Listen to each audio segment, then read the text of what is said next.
All right, so good day, everyone. My name is Femi K. Right now, I'm the head of operations of Oni Nigeria. We have a big and active team that has been working together. Now, we've been working together, though I've been the only one on this for about 3 years now. But recently, we've been having a big family and big team together. So, thank you so much for joining this Zoom meeting or this Google meeting. I know that a lot of you have a lot of questions that you want to ask, as regarding Russia itself. But I'm going to give everybody the opportunity to ask their questions. Please, if you are joining us, please put off your cameras or your videos, please. Please, just your audio, just your no audios, no videos, please. It's like it confuses me. It makes me just when I see some people's faces, I just want to converse and stuff like that, talk to them. All right, so like I was saying, we've been operating, and our major goal is to help students to come into Russia. Basically, Russia. A lot of people have asked me questions. Femike, do you do other countries? For now, we only do Russia. Before we were into China, we were into Portugal and all of that. But with even Poland. But with the way things are going, I prefer to run a country where I am in myself, where I am inside. I am studying there, and I've been here for a long time now. So it's easier for me to do things the way I can, rather than doing other countries where I am not at the moment. Though that's not a big one enough, but there are other problems with dealing with countries where you are not in. Sometimes there are policies that changes and you are not fast to grab it and all of that. All right, so for the sake of the meeting and for the sake of the timing and for the sake of the questions of the people, because I know that all of you have one question or the other that you want to ask me, 100%, I admit. So I'm going to be, if you have a question, please raise your hand. Just raise your hand or put the raise your, what do they call that? Let me check it. Is it raise hands or something? Yeah, you see it. Raise your hand and I'm going to just call you and you're going to ask your question rather. And the thing is, I'm not going to uh, ask or answer anybody that does not raise his hand up because we are one big family and we are all adults. That's why we are here. So let us deal with each other as such. Let's not make everything look messy and it wouldn't make any sense at all. I appreciate that everybody is here and everybody have their questions, but we are going to take it according to the way it is. We are going to deal with everybody that raises their hand. So raise your hand and we are going to answer you accordingly today. So firstly, I'm going to be speaking to let me see who is the first here now. I see John Doughton. So Mr. John Doughton, please can you ask us your question, please? If Mr. John Doughton is not around, we will give it to, let's see. Um, Good afternoon. all right, Mr. Can you John hear me? Doughton, please let Can us. you hear me? Can you hear Yeah, me? I can. Go ahead, sir. Okay. I have a question regarding this preparatory. Although I plan on going for a medical school there, All so right. I want to know how much, Yeah, go ahead. like the amount for preparatory and medical school for first year. Like I want to know, like how much should I budget for it? That's a good question. It's a good question. Normally I don't used to answer questions that relate with money and all of that, but it's a very good one since you're asking for the budget scale and all of that. So the thing is, for the preparatory department, we have this is how it works. We have a lot of schools, a lot of universities that are in place and that are like inside. So, for example, now when you submit your document to us, we get your document, Mr. John Doughton. Now, for example, when we have your document, the first thing we do is we send it to the admission agency. Admission agency, what do they do? Please, if your camera is on, off it. If your voice note is on, please, your voice is please try to put it off. Thank you so much. All right. So what we do is that when we send it to them now, they now go ahead, to um, go around and look for the universities that suits certain budgets. According to our findings, we've seen that for the language program, they are usually from $500 upward. Usually from $500 upward. Why for medicine? I myself am a medical student. I don't know if you are aware, but I'm a medical student and I have been studying medicine here now for 4 years now. So I'm in my fifth year now. This is the fifth one. So with medicine here, I'm lucky to be in one of the cheapest universities. So our universities for medicine here usually start from around $1,200 upward, like that. So and the good thing about Russia is this, guys, like Russia is not in hurry of any or with anything or of anything or they are not doing anything to you. Like the major thing is when you come into Russia, you have that you have that opportunity to be able to pay your money as gradually, as slowly as possible, instrumentally, and that is the good thing about Russia. The installment payment plan. So for Mr. John Doughton, your question is the first one, which is the language program, usually ranges from about $500 upward, and the one for the what's the name for the medicine is usually from $1,200 upward. I'm able to answer your question. Do you have any other question, Mr. John Doughton, so I can answer others?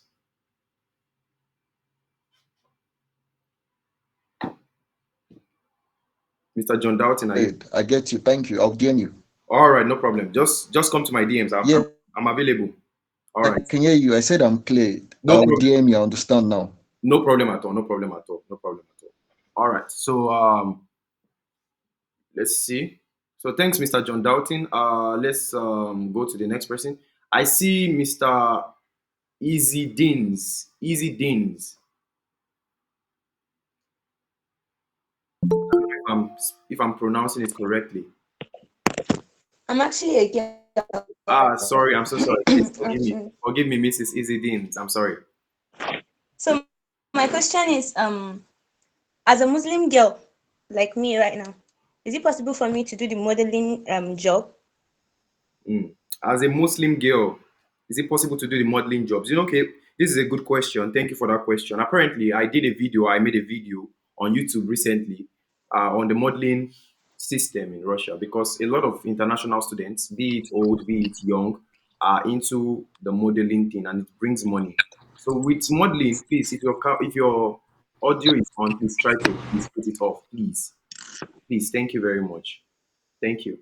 All right. So with the modeling thing, so the thing about modeling is that there is like not only one speciality in modeling. For example, we have different ranges of modeling. For example, we have commercial modeling, we have runway. I'm sure you are very aware of that. So as a Muslim girl that you are, I'm sure you'll be able to find a niche that goes with it. I've seen Muslim girls that model here. I think we have I don't remember her name though, but I can look into it for you. And if you give me a DM or you send me a DM, I will definitely forward you some of the Muslim models in Russia that are Africans that I can find because that one will relate with you better.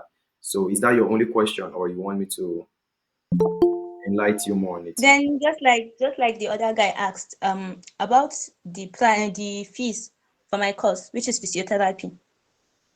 Okay, so the How thing much is, is it? okay, good question. But the thing is about money, I don't really relate with money to people, like I already said. Why? Because number one, we give when you give us your document now, when Easy Deans, I don't know, what's your name, by the way? Fauzia. What? Fauzia. Fauzia. Okay, Fauzia. So if Fauzia sends us a document right now, we are going to send Fauzia's documents to the admission agency. So the admission agency department reviews Fauzia's document and they come up with a breakdown for Fauzia. So I cannot just come up with something in my head like Fauzia, you're going to pay 10 million naira or something. Who is this person that is presenting now? I'm coming. Let me try to regulate this. Mohammed something. Mr. Mohammed, I don't know what is going on with you. Let me remove him from the call and he can join us again because I don't know why he's presenting. I don't know if he's the if he's the new owner of Onion Nigeria. All right. Okay. I know it's a mistake from his part. So let me just, if he joins again, I'll try to add him back. All right. So Fauzi, I'm sorry for the breakdown or the breaking, whatever No transmission. problem. All right. So the thing is, we have different structures and fee structures. So, for example, let me enlighten you guys a bit. So we have many ranges of programs in Russia and different universities. So, for example, now somebody studying in Moscow now cannot be expecting himself or herself to be paying the same thing as somebody studying in Yekaterinburg, my city, for example. Moscow is one of the most expensive cities in the world. And school fees in Moscow for medicine, for example, is ranging from $6,000 to $2,000 upward. Now, even we have people that pay $16,000 for medicine. That's literally about 20 million naira for just 1 year. And in Yekaterinburg, now just imagine Yekaterinburg, my own city now, that same medicine is $1,200. $1,200 barely 2 point something million naira. So this is not a call to make you guys feel like you can't do it or you can't make it to Moscow because Moscow is your favorite city. But I'm just telling you that it's actually, you see, somebody is even agreeing with me. It's actually like easier in cheaper cities. So when you give us your document, you tell us your budget. This is how much I have. So, for Mr. Femike, what can we do? Then I will be able to find an agency or a school rather that can accept your budget. So, for example, if you want to do physiotherapy, for example, now in Russia, I think they do physiotherapy, they do medical rehabilitation and all of those things. So we can do for a university, for example, in let's say, for example, in Kazan. So in Kazan now it's cheaper compared to the universities in Moscow. The universities in Yekaterinburg is cheaper compared to the universities in St. Petersburg. So that's why I said that when you give us your document, we used to ask people for their budget, not because we want to see your pocket or we are trying to gauge how much you have now. If I wanted to gauge how much you have, I am a thief. I would just rather go to your bank and go and rob them or go and take a gun to their head and be like, oh yeah, show me what is in Fauzia's account. But we take that budget because we want to know what can we work with, what we be looking at, so that we don't end up giving you something that you won't be able to work with at the end of the day. So Mr. Mohammed Ahmad is trying to join, but I'm trying to refuse him now because I've changed my mind. So, anyways, that is what it is about. So, if you didn't, Fauzia, just make sure you DM me immediately after you send this. After this your I question. actually did it. I did send you my documents. All right, that's good. And then the thing is, But I'm sorry, like it takes a lot of time for me to reply sometimes because I have a lot of people that we are dealing with at the moment. So and I don't like when my personal assistant deals with these issues. I don't like it because I have two of them that are dealing with only Nigeria now, but the two of them they are not giving me the way I like it. Like they cannot handle my clients like the way I would. Like some of them are asking too much questions, and one of them is in Russia, the second one is in Nigeria. So I think people will trust somebody that is in Russia that has more information than somebody that is just a personal assistant somewhere. So at the end of the day, they always refer it back to me. So when I have to deal with this one, deal with that one, deal with this one, sometimes it may reach out that even before I know it is already night and I cannot really like answer. But the thing is, what you can do is to make it better is that when you send me a message and I've not replied, try to send it again so that it goes up to my message, but like my message on top. So when it comes on top, I see it immediately and I answer it. I will be on. I'm always online. So when it comes up, I see because like messages can come in and it's like it's like 60 messages rather can come in and it's like a whole hassle for me. So try your best when you DM me, just hey, sugar, but don't worry, very soon you'll be my PA. So just make sure you send the message again. So I don't know. okay. Uh, Thank you very much. you are very welcome. You are very, very welcome. All right, so I'll try to take the next person. I see if you've asked your question, please try your best to lower your hand so that I can see others that are trying to ask their own question. So, Mr. Luis Pascal, can you please ask us your question? Okay, hello, good afternoon. Yeah, good afternoon, Mr. Luis Pascal. Okay, Mal, I have two questions. But I would like to start with the first one. Is it possible, let's say, if I want to do language studies first, and after that, I would like to do vocational, I would like to go to vocational. Is there any vocational school in Russia that is possible? Vocational school. Yes. When you say vocational school, what do you mean? Like any school you can learn probably something like handwork or something of that. A particular profession that doesn't have to do with academics. Okay, that's a very good question too. I have not really.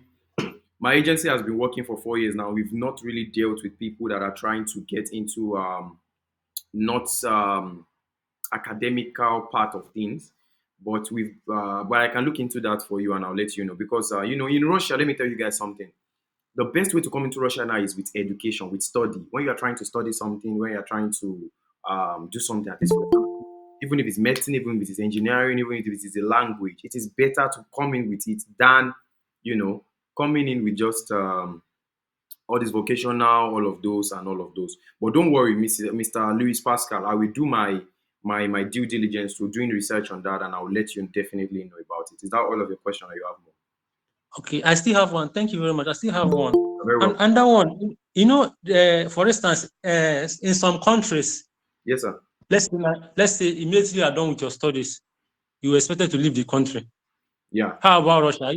Are you allowed to stay in Russia after your studies? Like if you have work doing, are you allowed to stay, or you have to keep studying and keep working? Okay, that's a good one. So the thing is that when you finish your studies in Russia, before you finish, when you get admission to Russia to come and study, we used to do something.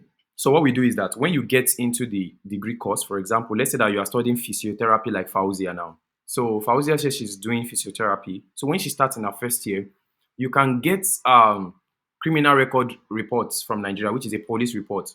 When you get it from Nigeria, they give it a 3 month thing.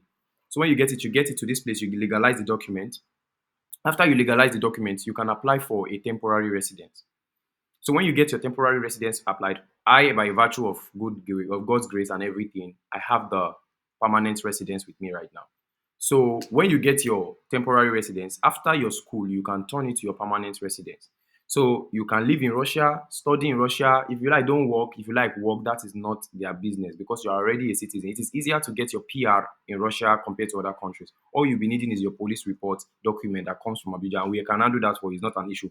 Our agency can consult for you, and that's not a problem. So instead of you to be, some people used to live in Russia, but they live sometimes. They try to do illegal stuff, illegal immigrants. They'll be running up and down. They'll be doing night crawlers. What we used to advise our students to do, by virtue of God's grace, we've been able to bring, um, we've been able to bring in hundreds of students, and most of them have gotten their temporary residence. So when they finish their education, they'll be getting their permanent residence. So that permanent residence can help you to stay in Russia, to live in Russia without any issues. But the problem the permanent residents have, which I don't think is a problem for me, for me, is that you can be required to, go back. No. Like you can be required that when you go back to your country, rather, you cannot spend more than 6 months in Nigeria or anywhere you go. If you're outside Russia, you cannot spend more than 6 months. You have to come back into Russia. So I don't think there's anything you want to go and do for 6 months outside of the country, anyways. But still, I don't. it's like that. So yeah. Is there any other question, Mr. Luis Pascal? No, that question. Thank you very much. I really appreciate. You're very welcome, Mr. Luis Pascal. Please come to my DMs and let's start your process immediately because I don't know why you have not started your processing. All right. All No right. Thank problem. you. All right, you're welcome. Okay, so I see the next person, Mr. Arinze Chuku Edmond. That's one of my guys. Mr. Edmond, let's hear you now.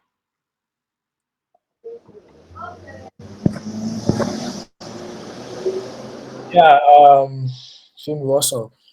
Yeah, very good, Mr. Edmond. So essentially, I don't have a question. It's just to call your attention to the messages I've sent you already. It's no, I don't have a question directly. All right. No problem. I will check that out and I'll let you know. Okay. Not an issue at all. All right. So, Mr. Edmond, thank you so much for your calling attention to something. All right. So, I see the next person is Rupak Islam.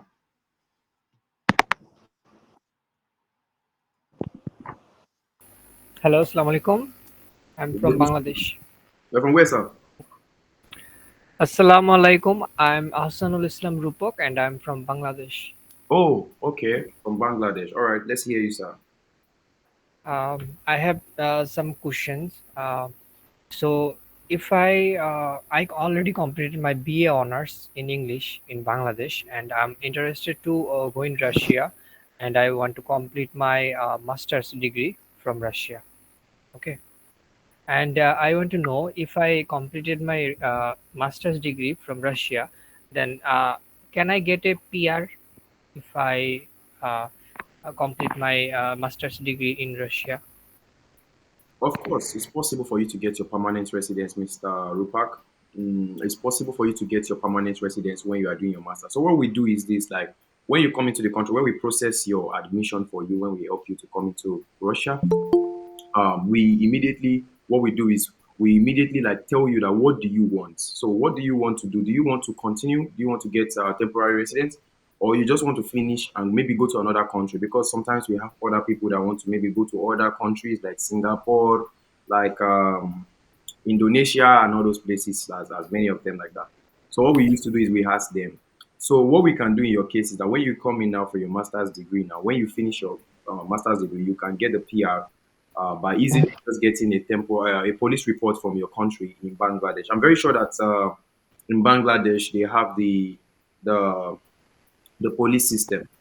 So Yes. of course, good. So you can get your police report and we can help you with that. That's not an issue at all, Mr. Rupert. Okay. I have another question. Please go ahead. If I complete my masters in Russia, then what will be my lowest salary? I'm not asking for a highest salary. What will be the lowest salary, or can I live with this salary in Russia? Okay, Can you so please what tell? is your master's degree about? Like, what do you want to study? Maybe in international relation. I'm International interested. relations. So the Yep. thing is that I've never really explored the salary basis for my courses because I don't, I'm not sure. Please, somebody's trying to talk and wait. All right, so I've not really explored that salary aspect for international relations. But what I can do for you, Mr. Rupak, is I can go into looking into that, and I'll definitely let you know. All you need to do is just send me a DM, and I will, I'll get back to you on that. Okay. All right, I have another question. please go ahead. What is the, I mean, how much salary a student can earn by doing a part-time job in Russia when they are in preparatory course or masters or honors or may MBBS course? Okay, so like the lowest for me, it varies city to city. For example, if you're in Moscow, you expect to earn higher than somebody that is in St. Petersburg, for example, or somebody that is in Yekaterinburg, my own city. But in rubles, the lowest I've seen somebody earn in rubles is around 45 to 50,000 rubles, which is around $500 per month.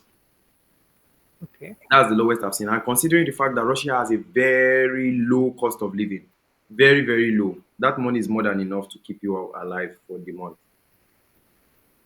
I mean, how much money a student need for 1 month for food cost only? For food cost, it depends on how well you eat and how much you spend every month, you understand? But at the end of the day, it depends. Like from $200 to $300, you should be cool with food, with eating, anything that relates to eating. Trust me, you should be cool with it. You should at least eat something. But even you can spend lower than that. I'm telling you from my own experience, I spend $200 on feeding myself every month and I eat well. You can see there's even a pot at my back. So I think you should be spending lower because I don't know about the Bangladesh feeding system. Maybe they buy things. For example, like some countries, they like much more spices. They like much more varieties of things, so they have to buy more stuff. So yeah, and the fact that I'm Nigerian and I can still spend money like $200 to buy all my varieties, my rice, my sauce, my my pepper, and all of that. I think you should be able to survive with $200 at least in a month. 200 even lower. Okay. Yeah. Uh, in Yachtingberg, I don't know the I'm doing it right spelling, or am I Yekaterinburg. doing Yekaterinburg. Yeah, you are correct. okay? Yekaterinburg. So Mhm. sorry. How much money or how much dollar I will have to arrange for if I'm interested to going in Yekaterinburg for preparatory course? Okay, Exactly for how much preparatory dollar course, I will need? you will okay for Yekaterinburg. What you do, Mr. Rupak, is you are going to send me a DM and you're going to send me your documents. So I will check it out Okay. and I'll let you know the cost. Okay. Yeah, you're welcome, sir. I think that's all your questions, right? Because we have Yes. other people. Yes. All right, all right. I'm glad I was able to Thank you. answer the question. Sending love to Assalamu Bangladesh. alaikum. All right. Okay. So next person we have is Abdul Ganiu Bello Maikasu. Yeah. Please, Mr. Abdul Ganiu, can you tender your questions, please? Hello, bro. Good afternoon or good evening. Good evening, sir. My question is that I'm having two O-level results. So if I'm going to legalize them at the Ministry of Education, the Federal Ministry of Foreign Affairs, am I going to legalize both of them, or I'm going to legalize one? Because on my WAEC, I'm having 7 credits without mathematics Okay. and without economics, and I'm still studying economics for my masters. So wait, the question is very, very tricky. Have you done the admission? Have you gotten admission already? Not yet, not yet. You've not gotten admission. Yes, sir. Have you gotten invitation then? Not ready. The man you have told, we have to talk on WhatsApp now. Okay. Okay. Already Because about that. You have sent everything to me. Yeah, But I've told you it's the like, process I'm going to follow. yeah, I understand you, but it's like if you are trying to legalize now and think about legalizing, don't worry about it Yeah. right now because you've not started. It will depend on Okay. the document that we use that we're going to tell you to go and legalize. So don't worry about that right Okay. now. If it is Okay. that Okay. special, that's not an issue. I'll let you know. Okay. Okay. No problem. Thank you, sir. Yes, yes, you're welcome. All right, thank you, Mr. Abdulganil Bello. Do you have any other questions, please? About the preparatory course, I'm coming for it because I think that master's direct is like going to complicate me. Most of it, like the universities are doing masters on their Russian language. Yeah. The thing is that we can that one. Don't worry, we're going to talk about it too. If they are doing it in Okay. the Russian language or not, most of the Okay. universities here are doing their courses in English, not my Russian language. Come in, guys. Okay. Okay. Let me fix my charger quickly. I'm coming. Let me just. All right. So the thing is, Okay. we have universities that do it in English and we have universities that do it in Russian. So we are going to definitely put it in English for you because you cannot be doing it in Russian when you don't know any Russian. That's why we used to advise our students to study Russian sometimes, to be able to at least Okay. get them to get on the ground. So don't worry, Mr. Abdulganil. Message me. I will work on that for you. Okay. Okay. Thank you, sir. Thank you, You're sir. I will welcome. appreciate you, Mr. You're, Femi. you're Thank you. very, very welcome, sir. You're welcome. I appreciate you too. All right. So we have Abimbola Olayinka. Please, can you let us have your questions?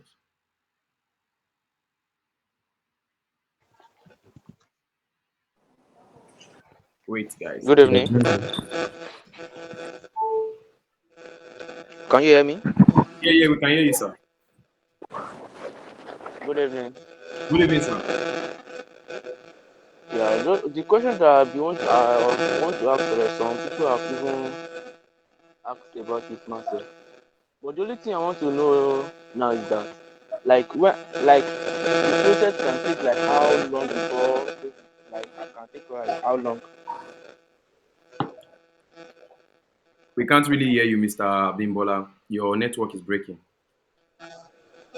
Sorry, I said the process can take like how long? Like if I start my process now, it will take like how long before going to Russia? Okay, so that's a good question. So please, can you mute yourself? Your stuff is very loud. Can you hear me now? All right, so I heard your question. The process to go to Russia or coming to Russia varies. It varies a lot, but from person to person, from people to people, from document to document, from city to city, from whatever to whatever. So what we do is that we firstly even look for a university that's going to take you. So when they take you, we can easily ask them that how many weeks should we or how many days be expecting this thing to be ready. So in a situation where, please, if you are here, please try to mute yourself. There's no point in disturbing others from hearing what I have to say, please. Or else I'll be forced to remove you from the meeting, and that is not nice. All right, so back to you, Mr. Abimbola. I'm sorry for the breakage. So the thing that happened is that um the process actually takes time depending on the document type, the person, the age, all of those things. So but usually it's usually from 2 months upward. So but when you come to my DMs and you send me your document, which I expect you to do right now, I will let you know what's up and how it's going to be about. But the thing is, guys, in Russia, we we are very, very like we don't own this land. It is not my dad's land or my mom's land so we can only tell you what they tell us, the school tells us. So if anything goes beyond that, we are not responsible. We only tell you what they tell us and all of that. So is there another question, Mr. Bimbola Olayinka? Yes, I have another question. Thank you. All right, welcome. Thank you so much. So Okay. before Well, Mr. for instance, Okay, go ahead. I for can't really instance, hear you. sorry, it's my network here. The network is very poor. That's the reason you should leave Nigeria, Mr. Bimbola. Very soon. Like, for instance, now my budget here in Nigeria is 3 million naira. Like, The thing is, I don't used to talk about money on my Zoom meetings because of the repercussions we've had before in the past. Some people will tell you that, hey, why did you tell Mr. Abimbola 3 million and you tell me 500K? Why did you tell this person 500K and you tell me 10 million? So I don't talk about anything money. Anything related to money okay, is talked about by the agency. So send me a DM and I'll let you know about it. okay, for instance, now, like you're sitting now, but you are not in Moscow, right? But after finishing after done with my education, can I move to? Is it easy to move to Moscow? Very easy to move. Very, very easy to move. Because one thing about that people don't know about this Russia is that Russia is just like you're in Nigeria. If you're in Nigeria now, you want to go to Kano, why can't you go to Kano? The only reason that might stop you Uh, from going to Kano is bad road, or maybe because of bandits or ransom. That's the same thing that happens here in Russia. When you come to Russia, you are sure that you can be able to go to another city that you want, or even bordered countries, like for example Finland, for example Poland. We have Iceland, we have Norway, and all of those guys. So you can definitely go. It's not an issue. You can go there, even transfer there, work there, study there, and do whatever you want. But the thing is just to you see. Let me give you guys the scope. The scope is get the admission first and enter into this country. When you enter into this country, you can explore other things. It's just like a man that you are going to the embassy now, and the embassy consulate ask you. Your major intention to travel somewhere is to go and get a better life. But when they ask you in the embassy, you are telling them, I'm going there to study, I'm going there to look into a better path. Of course, you are going to say that because it will help you to get the visa. But we all know that you are going there to jackpot, to run away and run your things and get money for yourself. Even marry a fine, beautiful Russian madam or a Nigerian girl that you meet there or an African girl. And that's it. But you will never tell the embassy that I'm going there to go and marry or I'm going there to run away and go and marry one nice woman. So that's how it works. like is there like me now? I want to study cyber security. Is the course available? It's very available. Even my younger brother is studying cybersecurity. Cybersecurity is a very, very available course. We can do that for you if you want. Okay. No, but I've been messaging you. You have not replied to any of my message, self. Then send it again now. I'll reply it now. I'm available now. I'll just reply to you after the You even post something on your status about something design one is not about 4 or 3 days ago like this. I even reply on that. You have not. Mm. So you're a Yeah, designer. You know how to design. I can design now. Okay, no problem then. It's good that I can talk to. If you send me your CV, I can look at it, and if it suits what I'm looking for, why not? I will give you the job. Okay, no problem. I will resend the message for WhatsApp, Okay, no problem. Thank you so much for your and time. we will talk about my project too. All right, all right. All right, so we have the next person on ground or on board, Mr. Foniso John. M. Foniso John. All right, Famike, good evening. Good evening, sir. Um, I just have one question to ask. My sponsor wants to know everything that he needs to do before my movement to Russia. So I'm just trying to get more information about things. So I've Okay. already known about the applying to universities and getting the invite and some other stuff. So I just want to know about the visa interview, how to apply, maybe how to apply for a visa, also how to apply to get a visa from the embassy. Okay, so with visa application, that's a good question. But with visa application, there are many things that are involved. So, firstly, the thing is like this admission thing is like a ladder. Coming into Russia, see, guys, let me tell you guys the truth. I will divert a bit because that's the major reason for this Zoom meeting. I'm coming, guys. Let me just close this door so that everything sounds better. All right. So, the major the major thing for coming to Russia is to actually get balance. A lot of people are coming into Russia for different things, and they will ask me questions like because I've gotten a lot of you guys questions. Some people ask me questions like,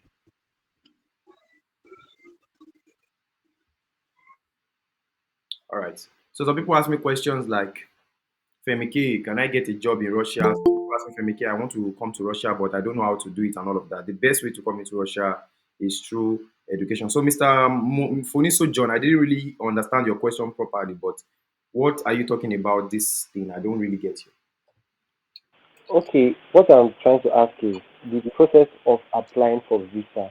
Do we apply online or do we just go to the embassy? Okay, so the thing about visa is that with visa, firstly, you need to get yourself an admission letter. When you have an admission letter, the next thing you get is the invitation letter. From the admission letter is a proof that we've gotten you admitted in a university, so university, you are admitted. The invitation letter is a proof that the country wants you to come into their country. This year, Russia, for example, wants you to come into a country, so they give you an invitation letter. So the next thing is you now take that admission letter and the invitation letter to the embassy in Abuja. So this is how you apply for the visa. There are a lot of process that goes into it. Firstly, you have to go to the Ministry of Education. The Ministry of Education, what do they do to your documents? They take your documents, they authenticate it, they legalize, they do all of those things. Then you take them to the Foreign Affairs. The Foreign Affairs also do their things, their due diligence, and they send it back to you. So when you have your document done, then you take it to Abuja now, to the embassy now in Abuja. So when you take it to the embassy in Abuja, they will tell you what to do there. So there's a way you have to fill the form online and all of that. But all of these things that I just spoke about now, we have our agents that are responsible for it. So when you get to that bridge, we are going to definitely be crossing it with you, because when you finish everything, we are going to refer you to the agent that is going to assist you with all of this legalization. Because, for example, now, some of you are stubborn. There was a girl now that chatted us up, I think in March. She chatted us up that she got admission already from our board and all of that. So we gave her the admission and everything. So she chatted us up and stuff in March that she already got everything and the invitation letter. So we say, fine. Now that you've gotten your admission and your invitation letter, um, let's go to Abuja now. Let's go and work on it with together and all of that. So the girl was like, no, I already went to Abuja. I was like, I told you before that you should not go to Abuja because, of course, it's Abuja, not Abuja, but guys, just bear with me, foreign boys. So I told you before not to go to Abuja and stuff. And she was like, no, I went to Abuja. I went to go and legalize my document and I came back home and stuff. I was like, you see, you're just stressing yourself. All of these things, you could have done them once. Because when you get your invitation letter, you get your admission, then you take everything and you go and do everything all at once so that your journey in Abuja may not be up to like 3 to 5 days in Abuja. The only problem that we have in Abuja is that the embassy there opens Monday, Wednesday, and Fridays. So that's it. Because maybe when you finish your authentication and everything in the Ministry of Foreign Affairs and all of that, you finish it late. So you might be required to go to the embassy or maybe on a Wednesday. Then Wednesday can schedule with you maybe a Friday for the collection and all of that. So that's the only problem. So with visa, you have to firstly reach the stage where we are like, at least with our admission letter and our invitation letter, then we will take you from there with our agent. So you don't have any issue, Mr. Mufoniso John. All right. All right, boss. Thank you very much. You are very welcome. I'll be expecting your message in the DM right now. All right. I don't know why some people will join the call. They will not put off their microphone. They will not put on off anything, and they expect that they wouldn't disturb the meeting. Anyways, fine. All right. So I see the next person here. I see Emirates TV. Emirates TV, please, can you ask your questions, please?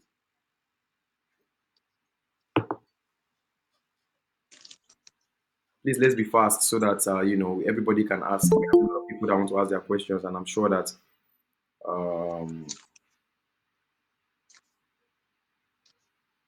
we all want to leave it. Okay, anyways, if Mr. Emirates TV is not here, let's go to Blessing Asukwo Richard. All right. So, Femi, good afternoon, good evening. Good afternoon, Mr. Blessing. How are you? Yeah, we're very good. We're very good, sir. Please, give us your question. Eat it on the head. All right. I have many questions. Though I drop so many messages on your WhatsApp. You read and you don't reply. How do you know I've read? And you said, I know because I sent like yesterday. I call you, Femi, can you say yes, sir?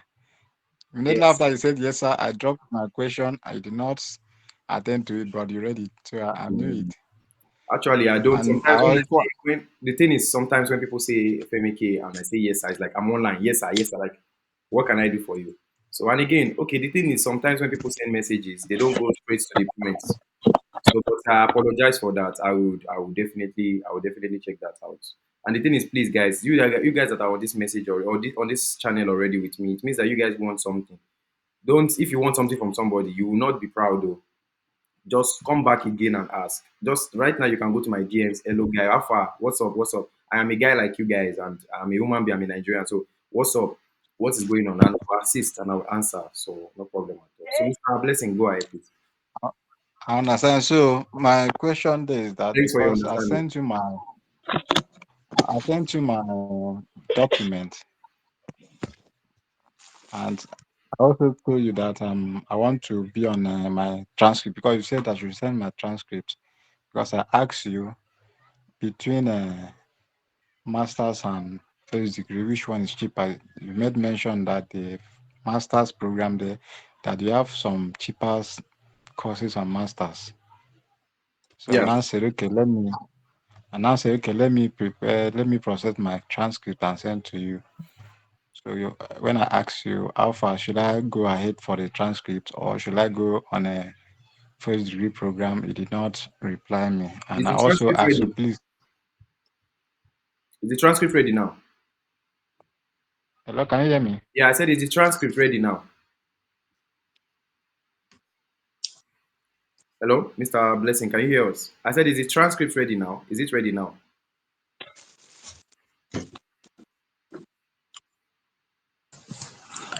Hello, this is Emirate TV. I'm available now. Can I ask my questions? Right now, I'm still speaking to Mr. Blessing. Please, after Mr. Blessing, we're going to reach out to you. Thank you so much. All right. So, Mr. Blessing, since you are not online, just come to my DM, Mr. Blessing. I will definitely reach out to you, 100%. Please. I think Mr. Blessing has a problem with his network. You see, Mr. Blessing, come to Russia now so that we will not have issues like this with your network. It's a joke, Wabego. All right, so Emirates TV, please. Let's have it. Yeah, good evening. Yeah, Hello, Good evening, sir. yeah, good evening. Can you hear me? Very well, hello, sir. hello. Hello, can you hear me? Yes, sir, we can. We can hear you, sir. Okay. My first question: during your first year of study, will you be able to work? Will one be able to work during your first year when you don't understand their language, you don't understand their culture, you don't know anything about the country? Will you be able to work? Okay, so that's a great question. So the thing is that with working in Russia, it doesn't have anything to do with whether you understand the language or not, which is 100% not the case, though. In some works, of course, you need to know the language. For example, if you are going to go ahead and become a doctor here, you have to study and understand the language. But the thing is that yeah, Mrs. Akimumi, you can reach me on WhatsApp. Sure, I'm on WhatsApp. I would answer you. All right. So the thing is that with working in Russia, a lot of people. Let me sit down well and explain this one because I'm going to take a lot of time on this one. So a lot of people have this misconception that it's like the America, it's like the UK, where you have to, there are these. I know that your hands are up, Mr. Moses. I will reach out to you. I reach out to you. All right. So a lot of people have many misconceptions about this work thing.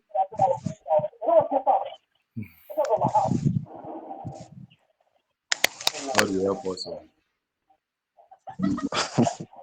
because I don't know. I don't understand Nigerians. Like I'm a Nigerian myself, but I don't know why I told Nigerians to off their microphone and somebody comes with Nollywood.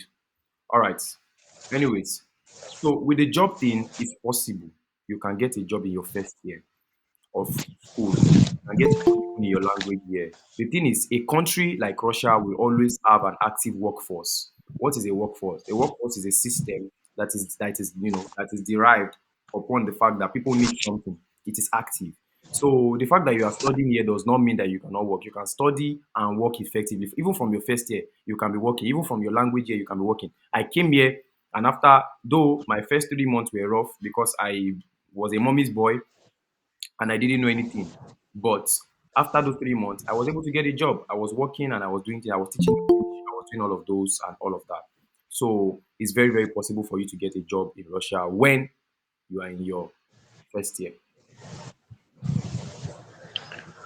Okay. Is that all? Yeah, that's all. Okay.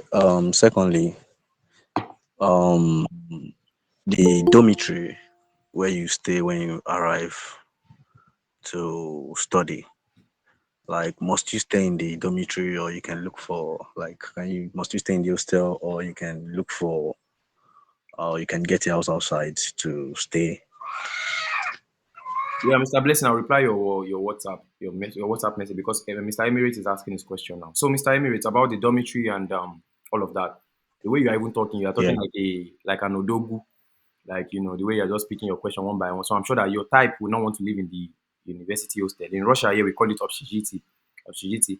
So the thing is that you don't necessarily need to live in the hostel. Though when you firstly come into the country, though I have a lot of videos on my YouTube that has explained all of this, but let me go into details more. So when you come into Russia first, this is what they do. What they do is that there are some tests that you need to carry out. Like for example, now you have to take the test of the chest X-rays, you have to do HIV and all of that because they have to be sure that the person that they are taking into the hostels and is not having any problem. But when you come into the country, you can get a commercial hostel for a while, maybe like for 4 or 5 days. You stay there, you finish all the tests, then you can move into whether the school hostel or the commercial hostel. that or an apartment as you want. For example, I myself, I've showed you guys my apartment countless times. I live in an apartment, 3 bedroom apartment, and I'm doing very well. So it's possible for you to come here and get an apartment. Though a lot of people have had issues in the past where they are like, okay, Femike, can I get an apartment? Yeah, I don't have money, but I want to get an apartment. I don't like to live with people. You to look at what you are saying now. You don't like to live with people and you don't have money.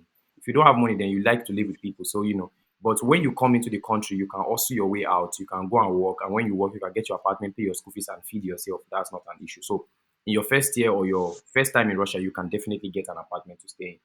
It's not compulsory for you to be in the hostel. Okay. So to stay in the hostel and to stay outside camp and in the hostel, which one is more expensive? Of course, it's to stay in the outside now. Hostel is very cheap here. Hostels are very, very cheap here. They are like 10,000 naira per month, depending on where you are. Can one yeah, can one stay alone in the hostel? Like I don't want You to can, share in the depending on the hostel. university. In the university, you can, depending. But I would not lie. I've said it in my video that I don't like to lie, and I give people the real things. So the thing is, it is like a ballot system almost because a lot of other people are also looking for that opportunity like you. They want to stay in the one room thing and stuff like that, and it's more expensive than the regular one. So it's usually mostly most of the times about first come first serve. So, but if you want that as an option, we can definitely put it in your application. But if we don't get a university that has that kind of options, then you can go outside and go and rent something. They call it Koiko Mesta. Koiko Mesta is like a place where you have like a Komnata. Komnata is like a room in an apartment. So, for example, now let's say 3 people are living in this. This is a 3 bedroom apartment, right? So 3 people are required to live here. So two people already got. Then there's one room remaining. So you can get that one room, but you'll be sharing your toilet, you'll be sharing your bathroom, you'll be sharing your kitchen and all of that. So that one is also available if you want your privacy and stuff. Okay. Yes. I heard there is snow in Russia. Like I want to confirm if it's true or not because I'm allergic to cold and I love. Or is there states that is cold? There is places that are hot, We have places kind that of. are hot, places that are cold. I also talk about the weather in Russia, the truth about the weather in Russia. Actually, I should do another video about that one. It's a good question. So we had a girl, literally very recently. She's the daughter of one of the soldiers in Nigeria. The man is a big man, he's the high ranking soldier in Nigeria. So he called us and he was like, oh, Femike, something, something, something. I have a daughter, she's allergic to cold. Bro, I'm also allergic to cold. No matter how, even if you are hot man, like or how do I put it? Even if you're a cold man, rather, like your name is cold, you're not even allergic to cold. Russia cold is not a cold that you can joke with. But the truth that people don't know is that we have ways of surviving here. It's not like Russia is a den of lions or like this thing. We have our ways. There are jackets, there are stuff that we can do. Okay, now let me compare Russia cold for you guys. You know that the normal average freezer, our freezer, deep freezer sometimes, or is it freezer or fridge? I don't know. One of them is 4 degree, 4 degree Celsius, 4 degree. Now Russia's cold is sometimes minus 30. So that's like you are inside a deep freezer like 5 times, like five of your deep freezer combined together. That's what you are inside. So, but it's not that deep. It's not that deep, to be very honest with you. I'm saying it like this because I don't want it to sound like a lie. When you now come here, not like, Femike, you didn't tell me this thing. No, no, I'll tell you the truth. But every we have different sectors. We have, for example, we have Yakut. Yakut, Ikut, the Siberian region are very cold. Those are the cold places. If you go online, you see it and all of that. But if you are in regions like Krasnodar, those ones, their weathers are very normal. In Yekaterinburg, the weathers are normal. Like my city now where I am, the weather is normal. You can see this is already summer. You can see what I'm putting on. Nothing that is too deep. That is a problem. And I would even do videos. I do my videos. Sometimes I send it to the group. Just that these days I've been busy. I have exams and stuff. I send my videos to the group. I'm outside, I'm touring and all of that. Even in the cold, sometimes, even in the cold, it's not people think you are coming to Russia to come and live inside the cold. We have heating systems, we have heaters. This is one heater here now. Let me see if I can show you guys. This is a heater. This thing, this white thing down there now. That's a heater. So we have them all around the rooms, everywhere, even in the buses, in the rooms, in the classes, everywhere. And people used to think, oh, if I want to go inside the cold, what's up? You wear your jacket. When you wear your jacket, after you wear your jacket, you go to the bus station, you sit in the bus is warm. You take the bus drops you at the bus stop, you walk 2 minutes to your school. It's not like you are going to sleep inside the cold or all of that. So Russia is cold, but the misconception is that Russia is always cold and all of that. Russia is not always cold. Russia has their hot system. In fact, Russia is very hot right now. Russia is hotter than Lagos as we speak right now. Some of the regions of Russia is hotter than Lagos. And It's normal. It's very, very normal. Russia just has that balance in their temperature. So you don't need to be worried about it. Even me, I used to be allergic to cold. Do you know that then I was when I was in Ondo State, ordinary small rain will fall like this. I'll be sneezing around the room. When I came to Russia, I was like, yeah. So, you know, it's normal. You don't need to be worried. Okay. Are you done? Yeah, I'm done. One more question, because one thing I hate most in my life is trying to like um if I can't mingle with people, like I don't want to feel lonely. In Russia, do they practice Loneliness. racism? Because then in Dubai, when I was in Dubai, United Arab Emirates, I felt that's why I left there to Nigeria. So because of racism, they practice so much. They separate. They don't want to mingle with blacks and something I don't like. So I want to ask you if they practice such in Russia. Okay, so that's a very good question. I understand how you feel. In fact, I have a video on this too on my WhatsApp, my YouTube rather, called "Battling with." I don't know if some of you would have watched it. Battling with homesickness and loneliness in a foreign man's country. How do we do it? How do we go about it? So the truth of the matter is that there is no way you are going to go to that is not your father's land that you will not feel lonely in some type of ways. You know, you just have to understand that mingling with people is different. But I understand what you are talking about in terms of racism. Now, Russia is not a racist country. I've said this in multiple times, in multiple channels. In fact, with Russia, the thing about Russia is just that they are very curious. You know, some of them have never seen a black person in their life before. They've only seen black people on their TV screen. So when they see you, they want to take pictures with you. The way we are treated, they were treated like celebrities. They want to even relate with you. If you go to my Instagram channel, you see me. I'm Femi KVBL on Instagram, and I can send my Instagram to you. Go check it out. You see me snapping with some of the Russians. You see me doing modeling jobs and all of that. They love black people, and I don't want to say it in a very, very rude way or in a way that will not appreciate God. Their girls are fetishizing us. Like, I am a black man here and I've suffered because of the fact that I'm black. They love it. They just want to see that you are black and you are now tall, you are now fine, you are now wearing earrings, you are doing all this big boy. Ah, you are gone. They will be the girls will be running after you. Even the boys will like you because they just want to relate with that thing. They like the vibes, they like all those kind of things and all of that. So it's not like, do you even know the funniest thing that America is even more racist that we all know. They shoot people, they kill people, their fellow, the people that have been living with them. Russia one is based on curiosity because you know Russia was never exposed. Russia is just starting to expose itself to the outside world recently. You know, Russia was never fully exposed to the black community and black culture. So right now, it's like Koreans. When they see black people, they want to know more. They love us. They and all of that. In fact, I'm trying to do a video very soon with a Russian friend of mine. She's going to come to our party and we're going to talk about how the Russians really why do they love the black people so much? Like apart from the normal misconception of the fact that black people are good in bed and all of those things, but you know they are just they want to they like us, they want us to come together. Even with the girls, they like the girls, they believe in the girls, are they have more figures, more shapes. They are even in the community mindset, in the education mindset, they want to relate with the black. They believe black people are more studious, they are more, you know, intuitive and all of that. So be having any issue when it comes to that. And if it is about racism, trust me, I think racism is defined differently by everybody. Everybody have their idea of racism, but there's this standard of racism that is something that Russia doesn't have. But here in Russia, for example, there is this Mrs. Adepo Jurodia that is putting on a microphone. Please, Mrs. Adepo Jurodia, can you put off your microphone for just 5 seconds, please? Thank you. All right. So, and she's putting the microphone on again.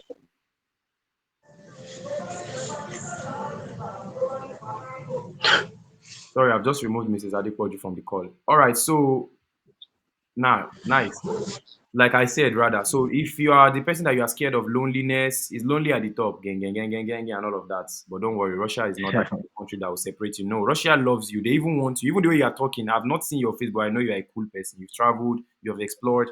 They want your experience and all of that. You will enjoy Russia a lot. To be honest with you, a lot of people are sleeping on Russia. Or like when I do Zoom meetings, for example, now I was lucky to have a Zoom meeting with a big secondary school. I'm not going to disclose their name in Nigeria. There, we had the Zoom meeting with the parents and all of that. And the parents were telling me that what is in Russia? So you are in Russia like this. Are you sure? Before I could convince them, they were like, oh yeah, what is going on there? I was like, no, Russia is actually a very chill place. Luckily for us now, they have we have some of them that are bringing their kids over and stuff, but they don't see Russia in that light like there's anything happening there. So don't look at Russia like that. Russia is a very nice place and they are not racist towards their people. Any other question, Mr. Emirates? Okay. Lastly, can I, while staying in Russia, can I like invite my family members, my parents, my wife, or You my can invite kids them over there? 100% on tourist visas or family visas and all of those things. They are very available. You can invite them. So far as you have the money for them to fly over, and they will give them the visa 100% because they have family there. You can invite them. It's not an issue. Even me, I'm graduating very soon, and my mom is going to come. So my dad will also be there. My family and my friends that I can invite, I'll also be inviting them over. So it's very possible for them to come and enjoy. Russia does not see. Do you know that Putin right now, President Putin is the most powerful? Go online. I dare you guys right now to go online and go and Google who the most powerful person on earth is. They'll put it there. Russian President Vladimir Putin. He's trying to form an allegation, an alliance rather, with the African countries because of these BRICS that he's building. So Tanzania, Nigeria, all of these things. He's trying to form an alliance with them. So if you're trying to bring in your family, so far as they're not possessing weapons or they're not possessing any bombs or anything in their bags in disguise of biscuits, they don't have a problem. That's all. Okay. Sorry, I have one more question. Please go ahead. I want to refer to like when I was in United Arab Emirates. We have a lot of Nigerians every time fighting, beating themselves, stealing, breaking, doing all Things. sort of rubbish. Do they do that in Russia? They don't do that in Russia because number one, the African community here is very elite. How do I put it? It's not in a situation where we are like, see, we are too busy with work. We are too busy with we're busy with a lot of stuff. So there's no time for us to like really sit down and structure how we are going to come up with a fight. Or we are going to be like we're appointing this person to fight next. No, we don't have that situations here. In fact, Russia is so bent on their security to the point that you would not even want to be caught doing something like that because they are it's strictly they deport you. So for example, we had a situation where a Nigerian guy came here recently and he saw a Chinese girl. Apparently, likes the Chinese girl so much, according to him and his statement, because we had to go and fight for his rights in the court and all of that. We didn't even know what he did, but we were going stupidly. So we got there. The Chinese consulate they were there. The Nigerian embassy was also there. Their consulate and all of that. So we had a conversation where the whole statement was read. So what this guy did was that he likes this Chinese girl, and then he used to like. So he was in the hostel with them. So in the boys' hostel we have like boys' hostel, we have girls' hostel. So he used to like go into the girls' hostel to go and greet his female friend. Then she has this roommate called this Chinese girl. So they were two in the room. So one time he went there, but his friend the Nigerian girl was not around. But she told him, "Before you go over there, I'll join you in a moment." So he went there. Then he looked into the door and he saw the Chinese girl dressing. So he started to see her dressing up. Then he went into the room and almost tried to rape her. So the Chinese girl trying to fight for her life and all of that, the whole situation became messy, and we had to go to the court and all of that. They deported the guy straight up. They don't used to listen to the fact that there's anything. So if you're trying to constitute nuisance in any way, whether it be domestic, whether it be normal or local or anyhow you want to do it, trust me, you're not even going to have a chance. So everybody is well cultured here. And when you come in, I'm sure that you are going to come in because this long question that you have been asking me, you have a reason why. I know that you will come and you also see for yourself. Yeah. Okay. I think that Yeah, should I be all, do. Mr. Emery TV, because we have a lot of people complaining that you've taken too much time. So come to my DMs and ask the rest. Okay, no problem. You're Thank you very welcome. much for You're your. welcome. All right. So I see Mr. Oshikena Joshua.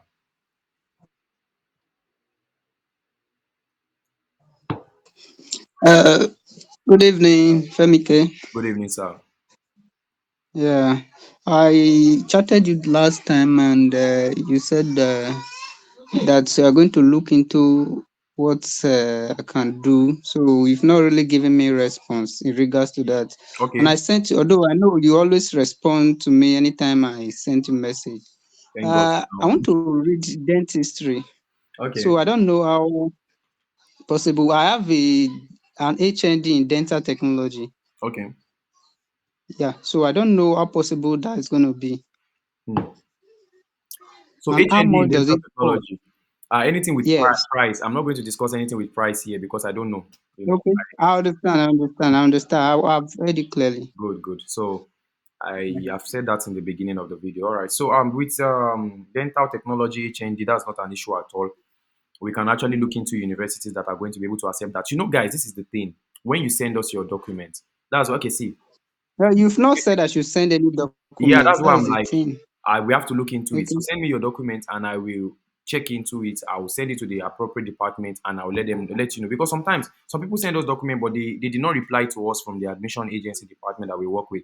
So for example, the school is delaying or the school is not seeing anything that's related with what they want, or maybe they don't even see a university that suits such a client's criteria and his clientele or whatever they call it, application status. So they are still looking. So it used to take time. So that's why some people will chat me up and I'm like, guys, just a little more time, a little more time, a little more time. Everything will be ready.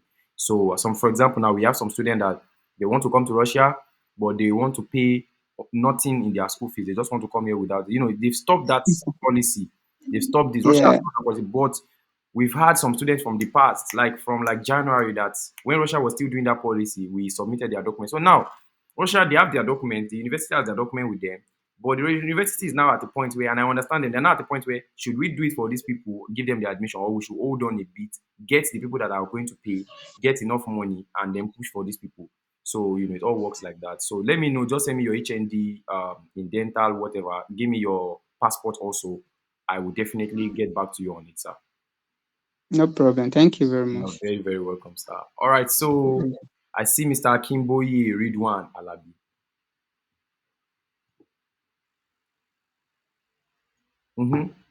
So, Hello, sir.